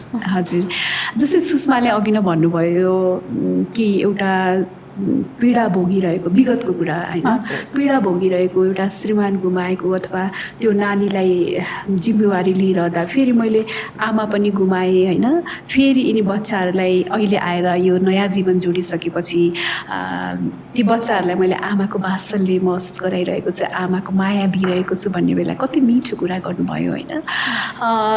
यसरी आमाको माया दिइरहँदा साँच्चै यो आमाको महत्त्व के रहेछ सुषमा? आमाको महत्त्व त म कसैसँग तुलना नै गर्न सक्दैन होइन। आमाको महत्त्व धेरै नै हुन्छ। जन्म घरदेखि लिएर कर्म घरसम्म जाँदा पनि आमाकै महत्त्व देख्छु म। हरेक कुरा सेयरिङदेखि लिएर उहाँहरूबाट सिकेका कुराहरू सबै कुरा नै अमूल्य हुन्छ के होइन। आमा भनेको सायद भगवान नै होला जस्तो लाग्छ। हाम्रो पहिलो भगवान नै सबभन्दा नजिकको भगवान बच्चाको लागि त्यो त मलाई पनि महसुस भयो। हजुर मेरो चाहिँ अब तपाईँले त एक्लै हुर्काउँदाखेरि त त्यसलाई कति महसुस भयो होला है हजुरलाई? मैले चाहिँ जति गर्दा पनि त्यो आमाको चाहिँ त्यो भिटामिन छ नि न्युट्रिसन छ नि त्यो पुरा हुँदै नहुने क्या त्यस्तो भयो। जति मैले चाहिँ गर्दा पनि जो आमाबाट पाउने त्यो जुन खालको चाहिँ पोषण छ त्यो पछि नकिनेर पाउँछ त्यो पाउँदैन। त्यस कारणले जुन बेला पायो जुन टाइममा गुम्यो त्यस कारणले त्यसरी चाहिँ उनीलाई ल्याइसकेपछि हजुरलाई सहज भयो र त्यो बच्चाबच्चीले जो आमाबाट पाउनुपर्ने न्युट्रिसन थियो त्यो प्राप्त गरे। वाह कस्तो राम्रो कुरा। अहिले ह्याप्पी फ्यामिली छ है? हजुर एकदमै खुसी छ। नानी बाबुहरूसँग बन्डिङ राम्रो गइरहेछ? नेचर वाइज कस्ता छन् नानी कस्तो छ? नानी अलिकति चाहिँ लिडिङ स्वभावको छिन् है जस्तो त्यो लिडिङ गर्न रुचाउने हजुर अरूलाई आफ्नो आदेश पालना गर्न लगाउने र त्यसलाई चाहिँ त्यो तीनवटा बच्चाहरूको सायद त्यो जेठो भएर पनि होला र उनलाई म जेठो हुँ म ठुलो मान्छे हुँ भन्ने घमण्ड छ। त्यो सबैलाई चाहिँ उनले चाहिँ कोच गर्ने एकदम उनीहरूलाई चाहिँ कन्ट्रोल गर्ने खालको स्वभाव छ। बच्चा बच्चीको कुरा गरिरहँदा कति राम्रो कुरा भयो होइन। यसरी तपाईँहरूले बिहे गरिसकेपछि तपाईँहरूको टिकटक रिल्सहरू ट्रेन्डिङमै पर्यो होइन। कतिले चाहिँ सकारात्मक प्रतिक्रिया दिनुभयो कतिले नकारात्मक प्रतिक्रिया पनि दिनुभयो। सुषमा त्यस्तो नकारात्मक प्रतिक्रियाले चाहिँ जसले चाहिँ तपाईँलाई धेरै दुखी बनायो अनि धेरै आघात पुग्यो त्यस्तो प्रतिक्रिया कुनै याद छ? प्रतिक्रियाहरू नकारात्मक त धेरै छ। मैले अब उहाँको सोचहरूलाई सम्मान पनि गर्न चाहन्छु होइन। राम्रो कुराको पनि सम्मान गर्न चाहन्छु नराम्रो कुराको पनि सम्मान गर्न चाहन्छु। उहाँहरूले बोलेको कुरा आफ्नो नैतिकतामा पनि भर पर्छ कति कुराहरू होइन। ठिकै छ उहाँले सकारात्मकले सोच्नुभयो भने त्यो पनि एकदमै राम्रो नकारात्मक सोच्नुभयो भने राम्रो उहाँहरूको सोचको विकास हो त्यो। अनि मैले यो कुरालाई कसरी लिन्छु भने मैले उहाँसँग पनि जोड्न चाहेँ यो कुरा। उहाँले चाहिँ मलाई एकदमै माया गर्नुहुन्छ मेरो छोरीलाई पनि यति धेरै माया गर्नुहुन्छ। अनि जुन दिन म त्यो घरमा गएँ होइन गएदेखि मेरो छोरीले मसँग सेयरिङ भन्दा पनि बढी कुरा उहाँसँग सेयरिङ गर्ने बाबासँगै माग्ने अनि सुत्दाखेरि पनि म बाबासँगै सुत्छु भन्ने है। त्यस्तो खालको बन्डिङ देख्दाखेरि चाहिँ मलाई कस्तो खुसी लाग्छ क्या है। अनि उहाँबाट मैले कुनै कुराको कमी चाहिँ पाएको छैन। जसरी सबैजनाले अहिले जति पनि हेर्नु भएको छ नि त एउटा म आमाको मन चाहे त्यो आफ्नो बच्चा भनेपछि आफ्नो न अरूको के एउटै समान किसिमले हेरिन्छ कि सानो बच्चा केही नभए पनि कति राम्रो बच्चा भन्ने खालको तरिकाले हेर्छौँ नि त त्यसलाई देख्यो भने टाढादेखि पनि माया लाग्छ के। अनि म त एउटा 3वटा बच्चाको आमा हो नि त। उहाँहरूले भनेको कुरा एकदमै राम्रो लाग्छ मलाई। तैँले 3वटा बच्चालाई सम्मान गर्नुपर्छ भन्ने कुरा एकदमै राम्रो लाग्छ। चिन्ता व्यक्त गर्नु चाहिँ एकदमै राम्रो लाग्छ। तर मेरो छोरी पनि त एउटा बाउ गुमाएको बच्चा हो नि त। तर कसैले पनि भक्त सर हजुरले 3वटा बच्चालाई सम्मान गर्नुपर्छ है भन्ने कुरा चाहिँ मैले कहीँ पनि देखेन के। हजुर एउटा महिलालाई हेर्ने दृष्टिकोण चाहिँ यो अनि समाजको हाम्रो अलिक फरक छ। त्यो फेरि कस्तो हुन्छ भने त्यो दृष्टिकोण हेर्ने नै महिला हुन्छ फेरि। जति जे गरे पनि महिला नै नि बरु पुरुषले भन्नुहुन्छ कि नानु तिमीले गरेको योगदान यस्तो छ भनेर सम्मानजनक रेस्पेक्टफुल्ली नै कमेन्टहरू म्यासेजहरू छोड्नु भएको हुन्छ क्या। अनि धेरै कुरामा चाहिँ महिला दिदीबहिनी आमा बुवालाई नै देख्छु मैले। अनि त्यो कुरामा चाहिँ उहाँले गरेको एकदमै त्यो म वर्णन नै गर्न चाहन्न के त्यस्तो राम्रो तरिकाले हामीलाई दिइराख्नु भएको छ। नानीलाई त्यसरी प्रेम गरिदिनु भएको छ। नानीलाई कुनै तरिकाले बाबाको कमी महसुस पनि भएको छैन, मलाई श्रीमानको कमी महसुस चाहिँ भएको छैन। त्यो विगतको दिनलाई सम्झिने, विगतको दिनलाई सम्झनामा ल्याउने त त्यो हाम्रो सधैँ छ नि त। मनको कुनामा राखेको छ त्यसलाई हरेक दिन सम्झिने, हरेक दिन स्मरणमा लिने त हामीभित्रको कुरा हो नि त। जतिखेर पनि लिनु पायो कि होइन। अरूले सानो रिल्स हेरेर तिमीहरू त बिर्स्यौ कि भन्ने कुरा हो छ त्यो चाहिँ होइन। अनि एकदमै राम्रो छ हाम्रो चाहिँ गइरहेको छ। हजुर। अनि त्यस्ता प्रतिक्रियाहरू जो सकारात्मक प्रतिक्रिया जसले चाहिँ तपाईँलाई भक्तजीसँग जोडिसकेपछि मैले चाहिँ राम्रै डिसिजन लिएछु भनेर उत्साह जाग्यो अथवा प्रेरणा जाग्यो, त्यस्तो प्रतिक्रिया बिहे गरिसकेपछिको कमेन्ट्सहरूमा धेरै छ त्यस्तो प्रतिक्रियाहरू। कति प्रतिक्रियाले त म केही कुराहरू सिकाइ पनि भएको छ नि त मलाई। हामीलाई पनि थाहा हुन्छ राम्रो प्रतिक्रिया नराम्रो प्रतिक्रिया कसले कस्तो तरिकाले भनेको छ भन्ने कुरा होइन, डबल मिनिङ लाग्ने कुराहरू पनि थाहा हुन्छ। अनि उहाँहरूले लेखेको म्यासेजहरू कमेन्टहरूले पनि म धेरै कुरा सिक्न पनि पाएको छु। तिमीले यस्तो गर्नुपर्छ भन्दा मैले यस्तो गऱ्यो भने अझै राम्रो हुन्छ कि परिवारमा भन्ने पनि छ। कुनै कुनै म्यासेजले चाहिँ मन दुखाउने पनि हुन्छ फेरि। त्यस्तो खालको कुनै प्रतिक्रिया आएको छ? प्रतिक्रिया जसले चाहिँ धेरै आघात पुग्यो?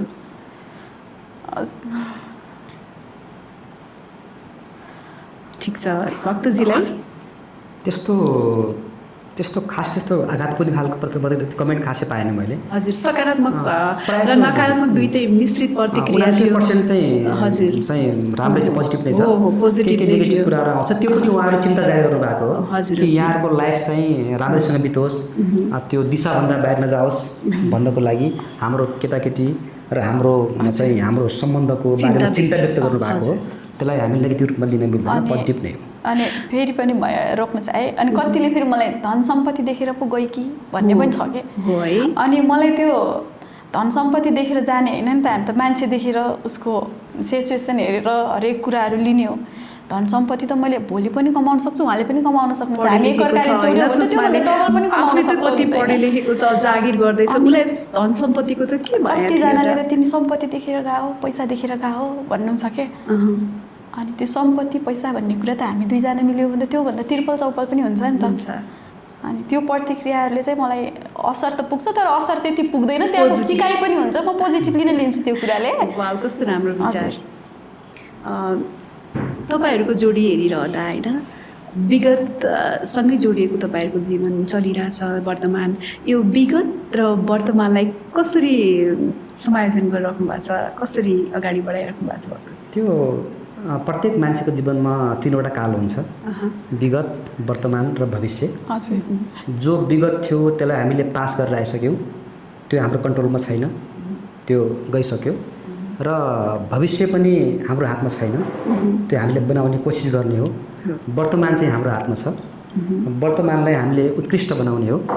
र जे हामीले जीवनमा फेस गर्ने हो त्यसलाई चाहिँ फेस गरेर अगाडि बढ्दै गयो भने जीवनको यात्रा आफै तय हुन्छ। त्यस्तो समस्या केही पनि छ र होला भन्ने लाग्दैन मलाई। राम्रैसँग बित्ला, राम्रै गर्ने हो भन्ने चाहिँ लाग्छ। त्यस्तो समस्या त्यस्तो केही पनि छैन जस्तो लाग्छ। जुन तपाईँहरूले यो जोडी छ नि, यो जोडीलाई चाहिँ समाजका ती व्यक्तिहरूले धेरै रुचाउनु भएको छ कि होइन। दुःखबाट जोडिएको सम्बन्ध भएर पनि होला धेरैले रुचाउनु भएको छ। अझ ती जीवन साथी गुमाएका त्यो व्यक्तिहरूले तपाईँहरूबाट धेरै प्रेरणा लिनुभएको छ, तपाईँहरू प्रेरणाको स्रोत पनि हुनुभएको छ। त्यस्ता व्यक्तिहरूले तपाईँहरूको जीवनबाट के पाठ सिक्न सक्नुहुन्छ? तपाईँहरूको सन्देश के छ एकल जीवन बिताइरहेका ती व्यक्तिहरूलाई? यसमा त्यही हो, जीवनमा चाहिँ सुखभन्दा दुःख धेरै हुन्छ। दुःखमा आत्तिनु हुँदैन, सुखमा मात्तिनु हुँदैन। जीवनमा दुःख धेरै पर्छ, दुःख सबैलाई पर्छ। दुःखको चाहिँ मात्रा अलिकति कम बढी कम बेसी हुनसक्छ। दुःख सबैलाई पर्छ, दुःखलाई फेस गर्ने हो, त्योबाट भाग्न जान सकिँदैन। र दुःखपछि सुख आउँछ र दुःखपछि सुखको आशमा सुखको प्रतीक्षामा बस्नुपर्छ र जीवनमा सबैले सुखको स्रोत खोज्नेतर्फ ध्यान दिनुपर्छ। जो पनि सुखी हुन चाहन्छ सुख खोज्ने बाटोमा हिँड्नुपर्छ, सधैँ दुःखमा बस्नु हुँदैन भन्ने चाहिँ कुरा व्यक्त गर्न चाहन्छु है। दुःख मात्रै जीवन होइन, सुख पनि जीवन हो। सुख पनि जीवन हो। एउटा एक सिक्काको दुई पाटा हुन् भन्नुहुन्छ। तपाईँहरूको यो कथाबाट मानिसहरूले के सिकुन् भन्ने यो कुरा त आइहाल्यो होइन, दुःख सुख भन्ने कुरा। अब म तपाईँलाई यस्तो राम्रो क्वेसन सोध्छु है भक्तजी, तपाईँको जीवनमा सुषमाको प्रवेश भइसकेपछि तपाईँको जीवनमा पारिवारिक जीवनमा कस्ता खालका सकारात्मक परिवर्तनहरू आएको छ सुषमाको प्रवेशसँगै तपाईँको जीवनमा? त्यो आशाको डेथ भइसकेपछि मेरो जीवनमा उथलपुथल नै भयो, अस्तव्यस्त नै भयो। हजुर। त्यो अस्तव्यस्ततालाई मैले चाहिँ व्यवस्थापन गर्नको लागि धेरै कोसिस गरेँ। साथमा आमा पनि हुनुहुन्थ्यो र त्यो व्यवस्थापन गर्दा गर्दा झन्डै 2-2.5 वर्ष बितिहाल्यो। हजुर। म त्यो जिम्मेवारी निभाउने क्रममै धेरै मलाई चाहिँ गाह्रो भयो। त्यसपछि चाहिँ अब त्यो बेला त्यो मेरो चाहिँ त्यो समय भनेको एउटा मरुभूमि सरहको जीवन थियो, मरुभूमि जस्तै थियो र त्यसमा चाहिँ एउटा जीवनसाथीको बिना मेरो परिवार चाहिँ मरुभूमि जस्तै थियो। त्यसपछि अब उनी मसँग जोडिसकेपछि त्यसपछि चाहिँ त्यो मरुभूमि सबै हरियाली भयो र भनेको म दुःखको प्याकेजमा थिएँ। हजुर। र पछि मैले सुखको प्याकेज नै पाएँ र होलसेलमा मैले सुख नै पाएको अनुभूति भयो। र उनी आइसकेपछि मेरो बच्चाबच्चीको व्यवस्थापन अनि घरको सबै व्यवस्थापन कुराहरू, सामाजिक सम्बन्ध कुराहरू र बुवा आमाको चाहिँ इच्छा पनि पुरा भएको। अझ आमा त तपाईँहरूले बिहा गर्नुभन्दा अगाडिको भिडियोमा एकदमै बिरामी हुनुहुन्थ्यो होइन। अस्ति भर्खर एउटा सुषमाजीले टिकटकमा रिल्स एउटा पोस्ट गर्नुभएको थियो कि आमाले बसेर होइन मकै खाइरहेको, आमाको स्वास्थ्यमा पनि सुधार आएको जस्तो छ। एकदम सुधार छ। बिहे गर्नुभन्दा अगाडि आमा झन्डै अचेत जस्तै हुनुहुन्थ्यो है। बिहे गरिसकेपछि अब सायद त्यो हुनसक्छ, जस्तो मेरो आमालाई चाहिँ निकै ठुलो चिन्ता थियो कि मेरो छोराले दुःख पाउने भयो, अबोध बालकहरू छन्, हामीलाई कसरी स्याहार गर्ने होला, यसले निकै पीड थियो र त्यो मानसिक पीड थियो। त्यसपछि मैले बिहे गरेर उनलाई भित्राइसकेपछि धेरै खुसी हुनुहुन्थ्यो र उनलाई देख्दा चाहिँ एकदम उहाँको चेहरामा एकदमै उज्यालोपन आउँछ। र अहिले पनि एकदम बिरामी भएर चाहिँ एकदम निधार खुम्चाको बेलामा उनी छेउमा आइन् भने एकदम खुसी हुनुहुन्छ। र उनी आइसकेपछि उहाँमा एक किसिमको त्यो मानसिक चाहिँ जुन दुःख थियो त्यो दुःख केही हदसम्म हरण भए जस्तो लाग्यो। र बिस्तारै उहाँलाई चाहिँ पहिला प्रत्येक हप्ता चाहिँ हस्पिटल लैजानु पर्थ्यो र झन्डै 2 महिनासम्म चाहिँ उहाँलाई लानु परेन र उहाँ अलिकति इम्प्रुभ हुनुभयो। कस्तो राम्रो कुरा। अनि त्यस्तै गरी सुषमाको जीवनमा चाहिँ भक्तजीको प्रवेश भइसकेपछि के कस्ता परिवर्तन आयो तपाईँको लाइफमा चाहिँ सुषमा? उहाँको मेरो जीवनमा उहाँको पारिवारिक जीवनमा चाहिँ कति धेरै होइन, आफ्नै स्वयं जीवनमा पनि तपाईँ आइसकेपछि कस्तो परिवर्तन भएको, कति सकारात्मक कुराहरू भएको कुरा गर्नुभयो। तपाईँको जीवनमा भक्तजीको प्रवेशले पारेको सकारात्मक कुरा? मेरो चाहिँ एकदमै ठुलो छ। त्यो चाहिँ अब वर्णन पनि गर्न थोरै हुन्छ मलाई होइन। उहाँको उपस्थितिसँगै मेरो खुसी बढी भयो होइन। त्यसै गरी परिवारको खुसी माइतीतर्फतिर घरतर्फतिर पनि उसले बिहे गरिदियोस् न, मेरो छोरा गए पनि मेरो भाइ गए पनि भन्ने चाहिँ थियो होइन। मैले बिहे गरेपछि उहाँहरू अब त्यो छोरा गइसकेपछि बुहारीले बिहे गर्दा कता मन चाहिँ दुख्यो होला, तर पनि खुसी चाहिँ हुनुहुन्छ होइन। अनि मेरो माइततिर पनि एकदमै खुसी हुनुहुन्छ। अनि मैले बाहिरतिर पाउने सम्मान, साथीहरू पनि त्यत्तिकै खुसी। अनि उहाँको आगमन भएसँगै सम्मानको कुरा होइन। हिजोको दिनमा मलाई कुनै कुराले नचिन्ने मान्छेहरूले ए फलानु यहाँ आइज न मेरो घर बस् न भन्ने खालको प्रतिक्रिया पनि मैले धेरै पाएँ होइन। धेरै कुराहरू छ, सेक्युरिटीको कुरा होइन। हजुर, हिजोको दिनमा अब त्यो सेक्युरिटीको कुरा होइन, कतै कतै फलानो नआइदिए हुन्थ्यो भन्ने ठाउँहरू पनि थियो के। है हजुर, त्यो परिवेशमा चाहिँ कस्तो मन दुख्थ्यो के। मेरो पनि उसको आगमन भइदिए, उसलाई बोलाऊँ न यो इभेन्टमा भन्ने कोही भइदिए हुन्थ्यो भन्ने जस्तो हुन्थ्यो के। अनि अहिले चाहिँ पहिलोपटक नै फलानो आइदिए हुन्थ्यो, फलानो पनि मेरो घर आइदिए हुन्थ्यो भन्नुहुन्छ होइन। त्यो भन्दाखेरि चाहिँ उहाँले दिएको सम्मान हो नि त यो चाहिँ भन्ने चाहिँ मलाई लाग्छ। एकदम म चाहिँ खुसी नै छु। यो सम्मान सधैँ रहिरहोस् होइन, कहिले पनि कमी नहोस्, बरु यसको वृद्धि हुँदै जाओस्। अझै मलाई नचिन्ने मान्छेले अझै चिन्दै जाओस्, हामी एकअर्कालाई माया गरोस्, ब्लेसिङ्सहरू पाउनुहोस् होइन।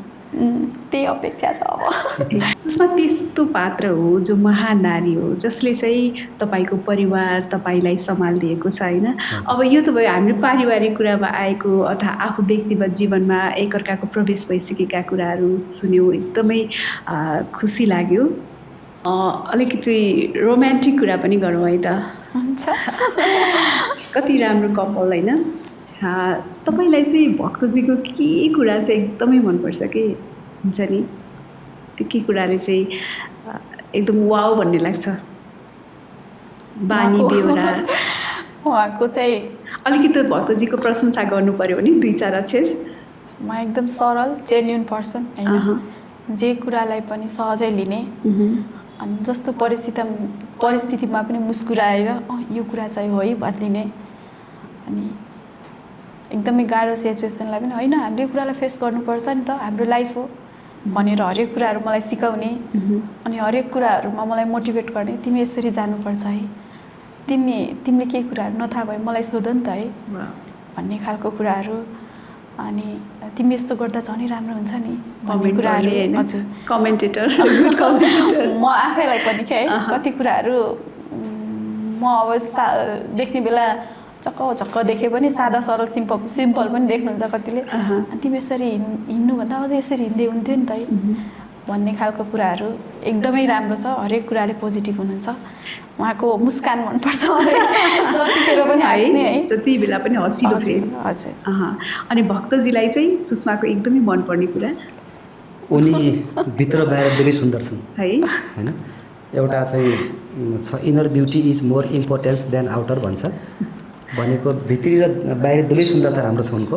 हजुर। र उनको सरल स्वभाव छ र उनी एकदम हँसमुख छन्, एकदम फ्याङ्क हँसमुख छन्। हजुर। कहिलेकाहीँ तनाव लिएर आएको टाइममा स्ट्रेस भएको बेला पनि उनी हाँसेर चाहिँ त्यो स्ट्रेसलाई दूर गरिदिन्छन्। त्यो उनको चाहिँ एउटा महत्त्वपूर्ण स्वभाव छ।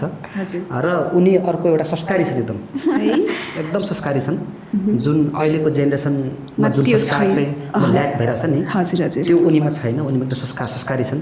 जस्तो घरमा गर्नुपर्ने व्यवहार, जस्तो बुवा आमालाई चाहिँ गर्नुपर्ने बिहेभ, मलाई गर्नुपर्ने बिहेभ र समाजसँग गर्नुपर्ने फेस र एकदम असल खालको चाहिँ व्यवहार छ।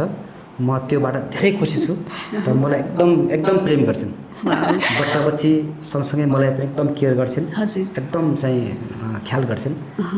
त्यो कुरामा म धेरै खुसी छु। हजुरहरू सधैँ यस्तै खुसी हुनुहुन्छ है त। अनि दुवैजनाको लागि मैले यहाँ संयुक्त प्रश्न निर्माण गरेको छु, म सोध्छु तपाईँहरू मिलेर जवाब दिनुहोस् है त। तपाईँहरूका लागि श्रीमान श्रीमतीको अर्थ चाहिँ के लाग्छ सुषमा? मेरो लागि मैले बुझेको पाठ अनुसार चाहिँ श्रीमान भनेको कर्म घरको आमा हो कि एउटा। जन्म घरको आमा छोडेर आएसँगै हामीले कर्म घरको आमा नै श्रीमानलाई मान्छु मैले चाहिँ होइन। हरेक कुराहरूको सेयरिङदेखि लिएर हरेक कुराहरूको बन्डिङदेखि लिएर हरेक कुरा नै कर्म घरको आमा नै हो कि श्रीमान। म त्यसरी उहाँलाई लिन चाहन्छु। अनि अहिले चाहिँ मेरो आमा हुनुहुन्न, अब हरेक दिदीबहिनी पनि नहुँदा, दिदीबहिनी नहुँदा, आमा नहुँदा, भाइ टाढा हुँदा, अनि बुवा पनि बिरामी बुवालाई के भन्नु, त्यो अवस्थामा चाहिँ मेरो श्रीमानभन्दा बढी आमाको रूपलाई हेर्छु। श्रीमान त छँदै हुनुहुन्छ, श्रीमानबाट पाउने माया स्नेह सबै चिज पाएको छु। तर मैले चाहिँ उहाँबाट त्योभन्दा पनि बढी आमाबाट पाउने कुराहरू हुन्छ नि, लभिङ केयरिङको कुराहरू चाहिँ सबै चिज पाएको छु मैले। कर्म घरको आमालाई नै आमा भनेर नै त्यो प्रस्तुत गर्न चाहन्छु श्रीमानलाई। त्यति धेरै सम्मान दिनुभएको छ श्रीमानलाई। तपाईँको विचारमा? श्रीमती भनेको अब अर्धाङ्गिनी भन्छ नै, तर एउटा परिवारको मूल मियो हो। यस्तो बलियो मियो हो कि त्यो मियोको वरिपरि सबै परिवार घुम्ने गर्छ। र श्रीमती भनेको एउटा मेरो मात्रै विषय होइन, एउटा चाहिँ परिवारको सम्पूर्ण कुरासँग जोडिएको विषय हो। श्रीमती भनेको एउटा समाजसँग चाहिँ फेस गर्ने एउटा पात्र पनि हो। जीवनसाथी त भइ नै गयो, सुख दुःख सबै कुरा सेयर गर्ने एउटा महत्त्वपूर्ण अभिन्न अङ्ग जस्तो लाग्छ श्रीमती। है, कति मिठो कुरा। एकअर्काबाट सिकेको सबैभन्दा ठुलो पाठ के हो सुषमा? उहाँबाट चाहिँ सिकेको सबैभन्दा ठुलो पाठ चाहिँ हरेक सिचुएसनलाई हामीले फेस गर्नुपर्छ। हामी चाहिँ जीवन जन्मेसँगै मृत्यु पक्का छ। हरेक कुरालाई तिमीले खुसीको कुरादेखि लिएर दुःखको कुरालाईदेखि लिएर इजिली चाहिँ फेस गर्न सिक्नुपर्छ है भन्ने कुरा चाहिँ एकदमै सहज तरिकाले उहाँले मलाई सिकाउनु भयो। मैले त्यो तरिका चाहिँ सिकेर फलो पनि गरिरहेको छु। जस्तो कठिन समय आए पनि त्यसलाई चाहिँ पार गर्नैपर्छ होइन भनेर। अनि जीवनले दोस्रो मौका दिँदा त्यसलाई कसरी स्वागत गर्नुभयो र कसरी स्वागत गर्नुपर्छ भन्नुहुन्छ? जुनसुकै जोडी जब एकल हुनुहुन्छ, सबै एकल चाहिँ मान्छेको राम्रो जीवनसाथी पाएसम्म जोडिएर अगाडि जीवन जिउने सबैको इच्छा हुन्छ। मात्रै के हो भने अब म चाहिँ जोडेर बिहे गर्दाखेरि मेरो केटाकेटीहरूलाई चाहिँ असर पर्ने हो कि मलाई कुनै अर्को असर पर्ने हो कि फेरि पुनः चाहिँ जीवन झन् दुःखद हुने हो कि भन्ने पिरले जोडिन गाह्रो भइरहेको हुन्छ, गाह्रो मानिरहेको हुन्छ। तर मैले मेरो भोगाइ मैले यताउता समाजमा देख्छु, जुनसुकै एकल पात्रको चाहिँ राम्रो जीवनसाथी पाएसम्म जोडिन पाए हुन्थ्यो, खुसी हुन पाए हुन्थ्यो भन्ने सबैको इच्छा हुन्छ। हजुर। त्यसपछि अब त्यसरी जोडिएर चाहिँ जीवन जिउँदा चाहिँ विगतको त्यो दुःख त्यो भोगाइलाई चाहिँ अलिकति चाहिँ रिलिफ हुन्छ कि भन्ने सबैको सोच हुन्छ। कति मिठो जवाब दिनुभयो तपाईँहरूले। सुषमाजी, तपाईँलाई होइन तपाईँहरूसँग विगत जोडिरहेको छ, हामीले यो कुरा गरिरहेका छौँ। पहिलो पटक चाहिँ भक्तजीको अध्यायबारे थाहा पाउँदा कस्तो महसुस भएको थियो? मैले पहिलो पटक कहिले अध्याय चाहिँ टिकटक रिल मार्फत नै देखेको थिएँ। त्यो बेला चाहिँ मेरो मम्मी चाहिँ बितेपछि बाबा चाहिँ असारको महिना बिरामी हुनुहुन्थ्यो। अनि म चाहिँ एकदमै बिरामी हुनुहुन्थ्यो मेरो बाबा। यहाँ हाम्रो त दाङमा उहाँको उपचार राम्रोसँग नभएर हामी चाहिँ बुटोल लगेको थियौँ। अनि त्यो कन्डिसनमा चाहिँ 11-12 दिनसम्म बुवालाई आइसियुमा राख्नु परेको थियो। म चाहिँ यता 2टा बच्चा, एउटा भाइ एउटा छोरीलाई हेरेर बसिरहेको थिएँ। अनि इमर्जेन्सी चाहिँ मलाई फोन गरेर बोलाइयो।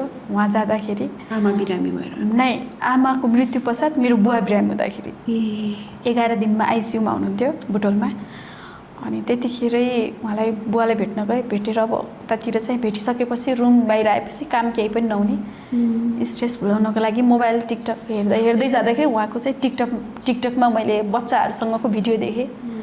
अनि इन्ट्रेस्ट पनि जाग्यो के।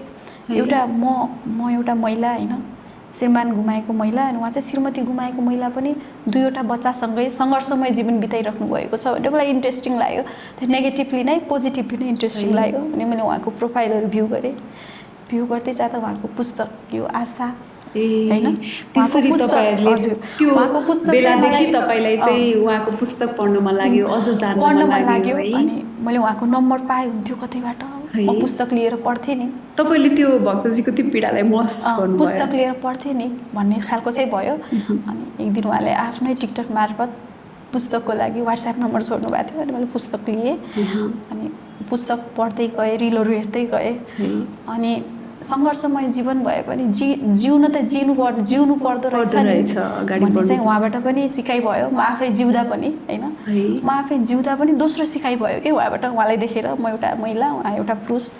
महिलालाई त कति गाह्रो हुन्छ भने त्यो पुरुषलाई 2टा बच्चा अनि त्यो घरमा वृद्ध बुवा आमा, त्यही माथि कर्मचारी, हरेक कुरालाई म्यानेज गर्दै लाइफ त उहाँले पनि त जिइराख्नु भएको नि त, मैले पनि जिउनु पर्छ भन्ने खालको एउटा मोटिभेट मेसेज पनि गयो कि ममा। अनि मैले बुक पढेँ। बुक अध्ययन गर्दै जाँदाखेरि धेरै कुराहरू भावुक बनाएँ। धेरै कुराहरू सङ्घर्षका कुराहरू कतिपय मिल्दोजुल्दो पनि भयो। अनि दिदीले लेखेको कुराहरू बोलेका शब्दहरू उहाँले बुकमा पनि लेख्नु भएको थियो। सबैभन्दा मलाई बुकमा चाहिँ भावुक बनाएको कुरा चाहिँ दुईवटा छ। म यहाँदेखि तुलसीपुरसम्म कहिलेकाहीँ अफिसको कामले जानु पर्यो भने त्यहाँ हाम्रो घोराईदेखि दुधराजको बिचमा एउटा सङ्ग्राम खोला छ क्या, अनि दिदीले बेडमा हुँदाखेरि भनेको कुराहरू त्यो बुकमा अपडेट छ। मलाई कस्तो प्यास लाग्यो, सङ्ग्राम खोलाको पानीको याद आयो भनेको कुरा आउँछ। मलाई त्यो सङ्ग्राम खोलाको पुल लिएर पुग्दाखेरि कहिले पनि त्यो बुक पढेकोदेखि कुनै क्षण पनि भएन के त्यो कुरा याद नआएको। अनि म कहिलेकाहीँ कस्तो सोच्थेँ भने मैले यो पानी लगेर कतै चढाइदिउँ कि भन्ने जस्तो पनि हुन्थ्यो कि।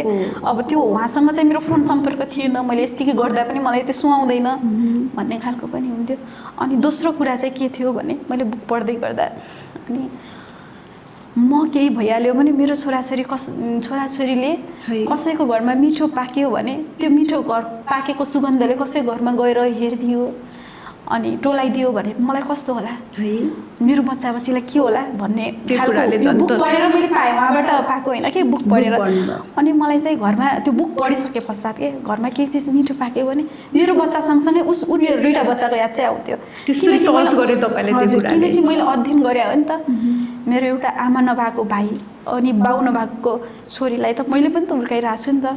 मातृत्वको स्नेह कस्तो हुन्छ, मिठो म पनि कतै मिटिङहरूमा कतै पाहुना पर्न जाँदा मिठो दिँदाखेरि पहिलो याद चाहिँ मेरो बच्चाहरूको आउँथ्यो कि। अनि त्यो आमा बिरामी हुँदा बेडमा पनि होइन त्यो आमाले त्यस्तो सोचिराख्दा त्यो बोलिराख्दा अनि त्यो त अधुरै हो नि त उहाँले देखेको सपनाहरू चाहिँ। अनि मलाई मिठो पाक्दाखेरि अनि मिठो खाँदाखेरि मेरो बच्चा सँगसँगै त्यो दुईवटा बच्चाहरूको याद चाहिँ आउँथ्यो। अनि अब याद चाहिँ आउँथ्यो अनि याद आए पनि यो अनि कस्तो हुन्थ्यो आफूलाई पछि यही सम्बन्ध जोड्यो अनि उनीहरूसँग सबै कुराहरू सेयर गर्न पाउँदा चाहिँ खुसी लाग्छ। दिदीले सबै कुरा मैलाई नै छोडिदिएर गएको हो, मेरै लागि केही शब्दहरू बोलिदिएर गएको हो, मेरो लागि केही शब्दहरू बुकमा लेखिएको हो जस्तो चाहिँ मलाई लाग्छ। वाह, कस्तो राम्रो कुरा होइन, मेरो बच्चा मेरो श्रीमानलाई हेरिदिनु है भनेको जस्तो लाग्छ तपाईँलाई। तपाईँको कुरा सुनिरहँदा होइन यो जुन भक्तजीले लेख्नु भएको निकाल्नु भएको कृति आशाको दिवंगत श्रीमती आशाको नाममा आशा भोगाई र सङ्घर्षको स्मरण यो किताब लेख्नुभयो। मलाई त तपाईँको कुरा सुनिरहँदा यही किताबले पो तपाईँहरूको मिलन गराइदियो कि जस्तो लाग्यो कि कति अट्याचमेन्ट यो कृतिले तपाईँहरूको एउटा माध्यम बनेको रहेछ यो किताब, यो आशाको होइन। यो आशाको नाममा यो किताब कसरी तपाईँको सोच आयो कि मैले आशाको नाममा एउटा कृति प्रकाशन गर्छु भनेर भएको चाहिँ? मलाई चाहिँ मैले सुरुमा चाहिँ अलिकति केही नोटहरू बनाएँ। आशाको डेथ भइसकेपछि मलाई चाहिँ त्यो समय बिताउन धेरै कठिन हुने, राति चाहिँ निद्रा नपर्ने, त्यो बेला चाहिँ मैले चाहिँ केही टिपोट गर्थेँ, केही लेख्थेँ, केही कुराहरू केही मनमा उब्जेका चाहिँ कुराहरू लेखेर राख्थेँ, केही पुराना यादहरू लेखेर राख्थेँ। त्यो सबै मैले लेख्ने क्रममा एउटा चाहिँ डायरी तयार भएको थियो र त्यो डायरीलाई मैले चाहिँ एउटा किताब चाहिँ तयार पार्नुपर्छ। किनकि जीवनको चाहिँ भोगाइ सँगसँगै समय बित्दै जाँदाखेरि चाहिँ हाम्रो पुरानो यादहरू बिस्तारै त्यो यादहरूमा चाहिँ धमिलोपन हुन्छ, केही कुरा बिर्सन्छ। त्यस कारणले मैले चाहिँ मेरो भावी सन्तानको लागि बच्चाको लागि पनि मैले के लाइफमा गरेँ त, मैले आशा जीवित हुँदा मैले के गरेको थिएँ र आशा बिरामी हुँदा मैले के गरेँ भनेर सबैलाई प्रेरणा मिलोस् र मैले गरेको सबै कुरालाई यथार्थ रूपमा चाहिँ एउटा चाहिँ लिपिबद्ध गर्न पायो हुन्थ्यो, एउटा अभिलेख तयार पार्न पायो हुन्थ्यो, जो पछि मेरो बच्चाहरूले पनि पढ्न पाउन् कि मेरो बाबाले के गर्नुभएछ भनेर त्यो पछि चाहिँ सबैको सम्झना लायक होस्, सबै कुराहरू यसमा चाहिँ गोलबन्द होस् भन्ने सोच जाग्यो र मैले सबै भोगाएका सबै कुराहरूलाई समेटेर बुक तयार पारेको। बुक तयार पार्नु भएको छ। हाम्रो शुभचिन्तकहरूले पनि यो बुक पढ्न पाउनुहुन्छ। कहाँ पाइन्छ यो किताब? यो बुकहरू चाहिँ मसँग नै हुन्छ। हजुर, मेरो व्हाट्सएप नम्बर चाहिँ छ। हजुर, 9847831129। त्यो व्हाट्सएप नम्बरमा चाहिँ यहाँले चाहिँ कल गरेर टेक्स्ट गरेर यो बुक लिन सक्नुहुन्छ। मैले चाहिँ कुरियर गरेर उहाँहरूलाई चाहिँ यो किताब तपाईँले मलाई पनि दिनुभएको थियो होइन, मैले पढेँ। म कति ठाउँमा भक्कानिएको छु। तपाईँले त्यो श्रीमतीलाई गरेको प्रेम, त्याग, समर्पण हरेक कुराहरूलाई तपाईँले लेख्नु भएको छ, बच्चाहरूसँगका घटना परिघटनाहरू। यो किताबले धेरै प्रेरणा दिन्छ। त्यसैले हाम्रो शुभचिन्तकहरू यति बेला पोडकास्ट हेरेर बस्नुभएकाहरूलाई पनि म यो कृति चाहिँ पढिदिनको लागि आग्रह गर्छु। सुषमा, तपाईँलाई जुन तपाईँले त्यो साहस जुन आँट गर्नुभयो होइन, मैले चाहिँ विगतलाई मात्रै सम्झेर हुँदैन, मैले आफ्नो लागि पनि सोच्नुपर्छ अथवा मेरो छोरीको लागि पनि सोच्नुपर्छ भनेर नयाँ जीवन सुरु गर्नुभयो। तर समाजमा त्यस्ता महिलाहरू पनि हुनुहुन्छ जो जीवनसाथी गुमाएका होइन, उहाँहरूलाई चाहिँ उहाँहरूले त्यस्तो आँट लिन सक्नुहुँदैन, आँट गर्न सक्नु भइरहेको छैन होला। त्यस्ता जीवनसाथी गुमाएका महिलाहरूलाई तपाईँ विशेष त महिला भएको कारणले म सोध्छु के भन्नुहुन्छ, के म्यासेज त तपाईँको ती दिदीबहिनीहरूको लागि? हामीले एकल महिलाहरूले दोस्रो विवाह गर्दा म त्यसलाई नराम्रो भन्दैन।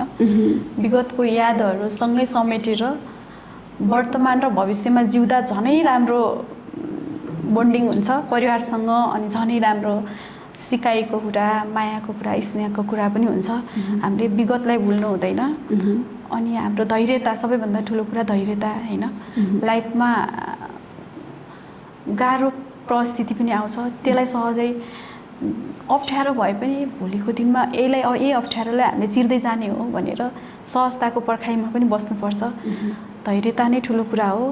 कोही पनि आफ्नो परिस्थिति, आफ्नो दिनहरू, समयहरूलाई हेरेर नआत्तिनु होइन। हरेक समयलाई चिर्ने आफूले हो। समय बितेसँगै दिनहरू पनि बित्दै जाने हो।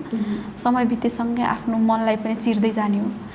अनि आफ्नो मनलाई सम्हाल्ने भनेको दोस्रो व्यक्ति कोही पनि हुँदैन के। आफ्नो मनको कुरा एउटा जन्म दिने आमाले पनि बुझ्दैन, अनि कर्म दिने श्रीमानले पनि बुझ्दैन। त्यो मनको कुरा, आफ्नो मनको कुरा आफूले नै सम्हाल्ने हो। सबैलाई मैले के आग्रह गर्न चाहन्छु भने एकल परिस्थिति जति नै सेल्फ डिपेन्डेन्ट भए पनि गाह्रो चाहिँ हुन्छ है। कति कुराहरू गाह्रो हुन्छ। अब कता रेस्पेक्ट गरिराखेको हुन्छ भने कता चाहिँ अनरेस्पेक्ट पनि हुन्छ। हरेक कुराहरू मैले भोगेको छु। अनि समाजले हेर्ने दृष्टिकोण होइन एउटा एकल महिलालाई। हजुर, हुन चाहिँ अब त्यो मलाई 5 वर्षको पिरियडमा त्यो समाजले हेर्ने दृष्टिकोण नराम्रो पनि भएन, सम्मानजनक नै थियो। सम्मानजनक नै थियो। अहिलेसम्म अब म कर्म घर पछि फेरि माइती घर पनि बसेँ, बाबाको काख भएर पनि होला। सबै कुरा मलाई सम्मानजनक नै थियो। मलाई कुनै कुराको त्यो चाहिँ थिएन। तर मैले नभोगे पनि अरूको भोगाइअनुसार त मैले देखेँ नि त है। त्यो कुराहरूमा चाहिँ सबैभन्दा ठुलो धैर्यता भन्छु। कोही पनि आफ्नो परिस्थिति, आफ्नो दिनहरूसँग नआत्तिनु। हरेक कुराहरूलाई सामना गर्ने शक्ति आफैमा जगाउनु होइन। भोलि तपाईँलाई म यो मान्छेसँग बुझ्दा, यो मान्छेसँग टाइमहरू जोडिँदा मलाई राम्रो हुन्छ, मेरो परिवारलाई राम्रो हुन्छ, उसको परिवारलाई राम्रो हुन्छ भने किन ब्याक हुने त? एकदम लाइफ एकदम सर्ट होइन नि त, हाम्रो लाइफ एकदम लङ छ। त्यो कुराहरूमा अब कसरी जोडिँदाखेरि भोलिको दिनहरूमा हामीलाई राम्रो हुन्छ भनेर तपाईँ आफै आफू सोचाइहरू बनाउनु होइन। त्यो कुराहरूलाई चाहिँ कति कुराहरू सोच हुँदै पनि नबन्ने खालको, मैले यो गरेँ त मलाई समाजले यस्तो भन्छ कि भन्ने खालको चाहिँ हुन्छ। हो त्यस्तो थिङ्किङ आउँछ मान्छे। मैले यो गरेँ त मलाई समाजको लागि गर्ने होइन, आफूलाई दुःख पर्दा समाजले हेर्ने होइन, समाजले दिने भनेको एउटा सन्देश हो। त्यो सन्देश कहिले एकदमै मिठो हुन्छ भने कहिले तितो नै हुन्छ त्यो। अनि त्यही भएर आफ्नो सुरक्षा आफैले गर्ने हो। त्यही भएर राम्रो साथी भेट्नुहुन्छ, मन मिल्ने साथी भेट्नुहुन्छ भने विगतको दिनलाई भुलेर होइन, विगतको दिनलाई सम्मानजनक लिएर सम्बन्धहरू गाँच्नुहोस्, अगाडि बढ्नुहोस् भन्न चाहन्छु म चाहिँ। वाह, कस्तो राम्रो सन्देश भक्तजी। यसरी हामी अगाडि बढिरहँदा होइन, जीवनलाई अगाडि बढिरहँदा सुषमाजीसँग अनि आफ्ना ती बच्चाहरू, सुषमाजीको बच्चाहरूसँग भविष्यका कस्ता सपनाहरू बन्नुभएको छ, प्लानिङहरू गर्नुभएको छ? त्यस्तो ठुलो प्लान मेरो केही पनि थिएन। हजुर, म अस्तव्यस्तताको अवस्थामा थिएँ र उनीसँग जोडिसकेपछि अब उनको र मेरो चाहिँ त्यस्तो ठुलो चाहिँ धन पैसा कमाउने, घर गाडी जोड्ने त्यो उद्देश्य केही पनि छैन। किनकि हामी जीवनको एउटा महत्त्वपूर्ण कालखण्ड पार गरेर आएका छौँ, भोगेर आएका छौँ। त्यो भोगाइमा पैसाको महत्त्व पनि कतै पनि छैन होइन। जीवनमा पैसा भनेको एउटा चाहिँ साधन हो, साध्य होइन। र हाम्रो चाहिँ मुख्य कुरा चाहिँ हाम्रो चासोको विषय भनेको हाम्रो अबोध बालकहरू हुन्। 3वटा चाहिँ केटाकेटी छन् र उनको भविष्य सुनौलो बनाउने, उनीहरूलाई चाहिँ योग्य सक्षम नागरिक बनाउने, एकदम अनुशासित चाहिँ बनाउने र हाम्रो परिवारलाई खुसी सुखी बनाउने मुख्य उद्देश्य, मुख्य योजना हाम्रो त्यही नै हो। र जीवनमा चाहिँ खुसी हुन धेरै गाह्रो रहेछ। मान्छे त्यो खुसी भनेको चाहिँ धन पैसा घडेरी गाडी किनेर चाहिँ भौतिक वस्तुले मान्छे खुसी हुँदैन। खुसी भनेको भित्रबाट जाग्ने कुरा हो र त्यो भित्रबाट जगाउनको लागि चाहिँ मान्छे भित्रबाट एकदमै खुसी बलियो भयो भने त्यो आफै चाहिँ खुसी हुन्छ। त्यसकारण हाम्रो ठुलो उद्देश्य केही पनि छैन, मात्रै हाम्रो परिवार सुखी होस्, शान्ति होस्, खुसी होस् र बच्चाहरू सक्षम योग्य हुन्, यति कुरा छ, यति उद्देश्य छ। कस्तो राम्रो कुरा। सुषमाको के छ त सपना बच्चाहरूसँग, भक्तजीसँग? मेरो पनि त्यही हो, भक्तजीसँग पनि भन्दा पनि बच्चाहरूसँग। बच्चाहरूको खुसी, बच्चाहरूको भविष्य राम्रो भयो भने त सबै चिज राम्रो, अनि उहाँ त झन् त्यसै राम्रो। त्यही हो म पनि। हामीले बच्चा बच्ची परिवारसँगका भविष्यका कुरा गरिरहँदा पोडकास्टको हामी कमसेकम अन्त्यतिर आइसकेका छौँ है। मैले आज तपाईँहरूसँग एकदम इन्ट्रेस्टिङ कुराहरू भए, जीवन जिउने प्रेरणाका कुराहरू भए, विगतका कुरा भए, बच्चा बच्ची हरेक कुराहरू, तपाईँहरूको जीवनको कथा प्रेमको कथा मात्रै होइन, यो त सम्झना, समर्पण, सुख, सङ्घर्ष र नयाँ जीवनसँग जोडिएको कथा हो होइन। हामीसँग यो कथा बाँडिदिनु भयो, एकदमै खुसी लागेको छ। तपाईँहरूसँग पोडकास्ट गर्न धेरै इच्छा थियो मलाई, त्यो आज सफल पनि भयो। र पहिलो एपिसोडमै, समीक्षा पोडकास्टको पहिलो एपिसोडमै यो विशेष अतिथि भक्तबहादुर विश्वकर्मा र सुषमा विश्वकर्मासँग हामीले कुराकानी गर्न पायौँ, धेरै खुसी लागेको छ। र कार्यक्रमको अन्त्यमा मैले सोध्न छुटाएको तपाईँहरूलाई चाहिँ भन्न पाए हुन्थ्यो भन्ने त्यस्तो केही कुराहरू छ भने राखिदिन सक्नुहुन्छ? त्यो सबै कुरा मोटामोटी आइसकेको छ। हजुर। एकदम राम्रो ढङ्गले हजुरले चाहिँ सबै कुरा समेट्नु भएको छ। हजुर।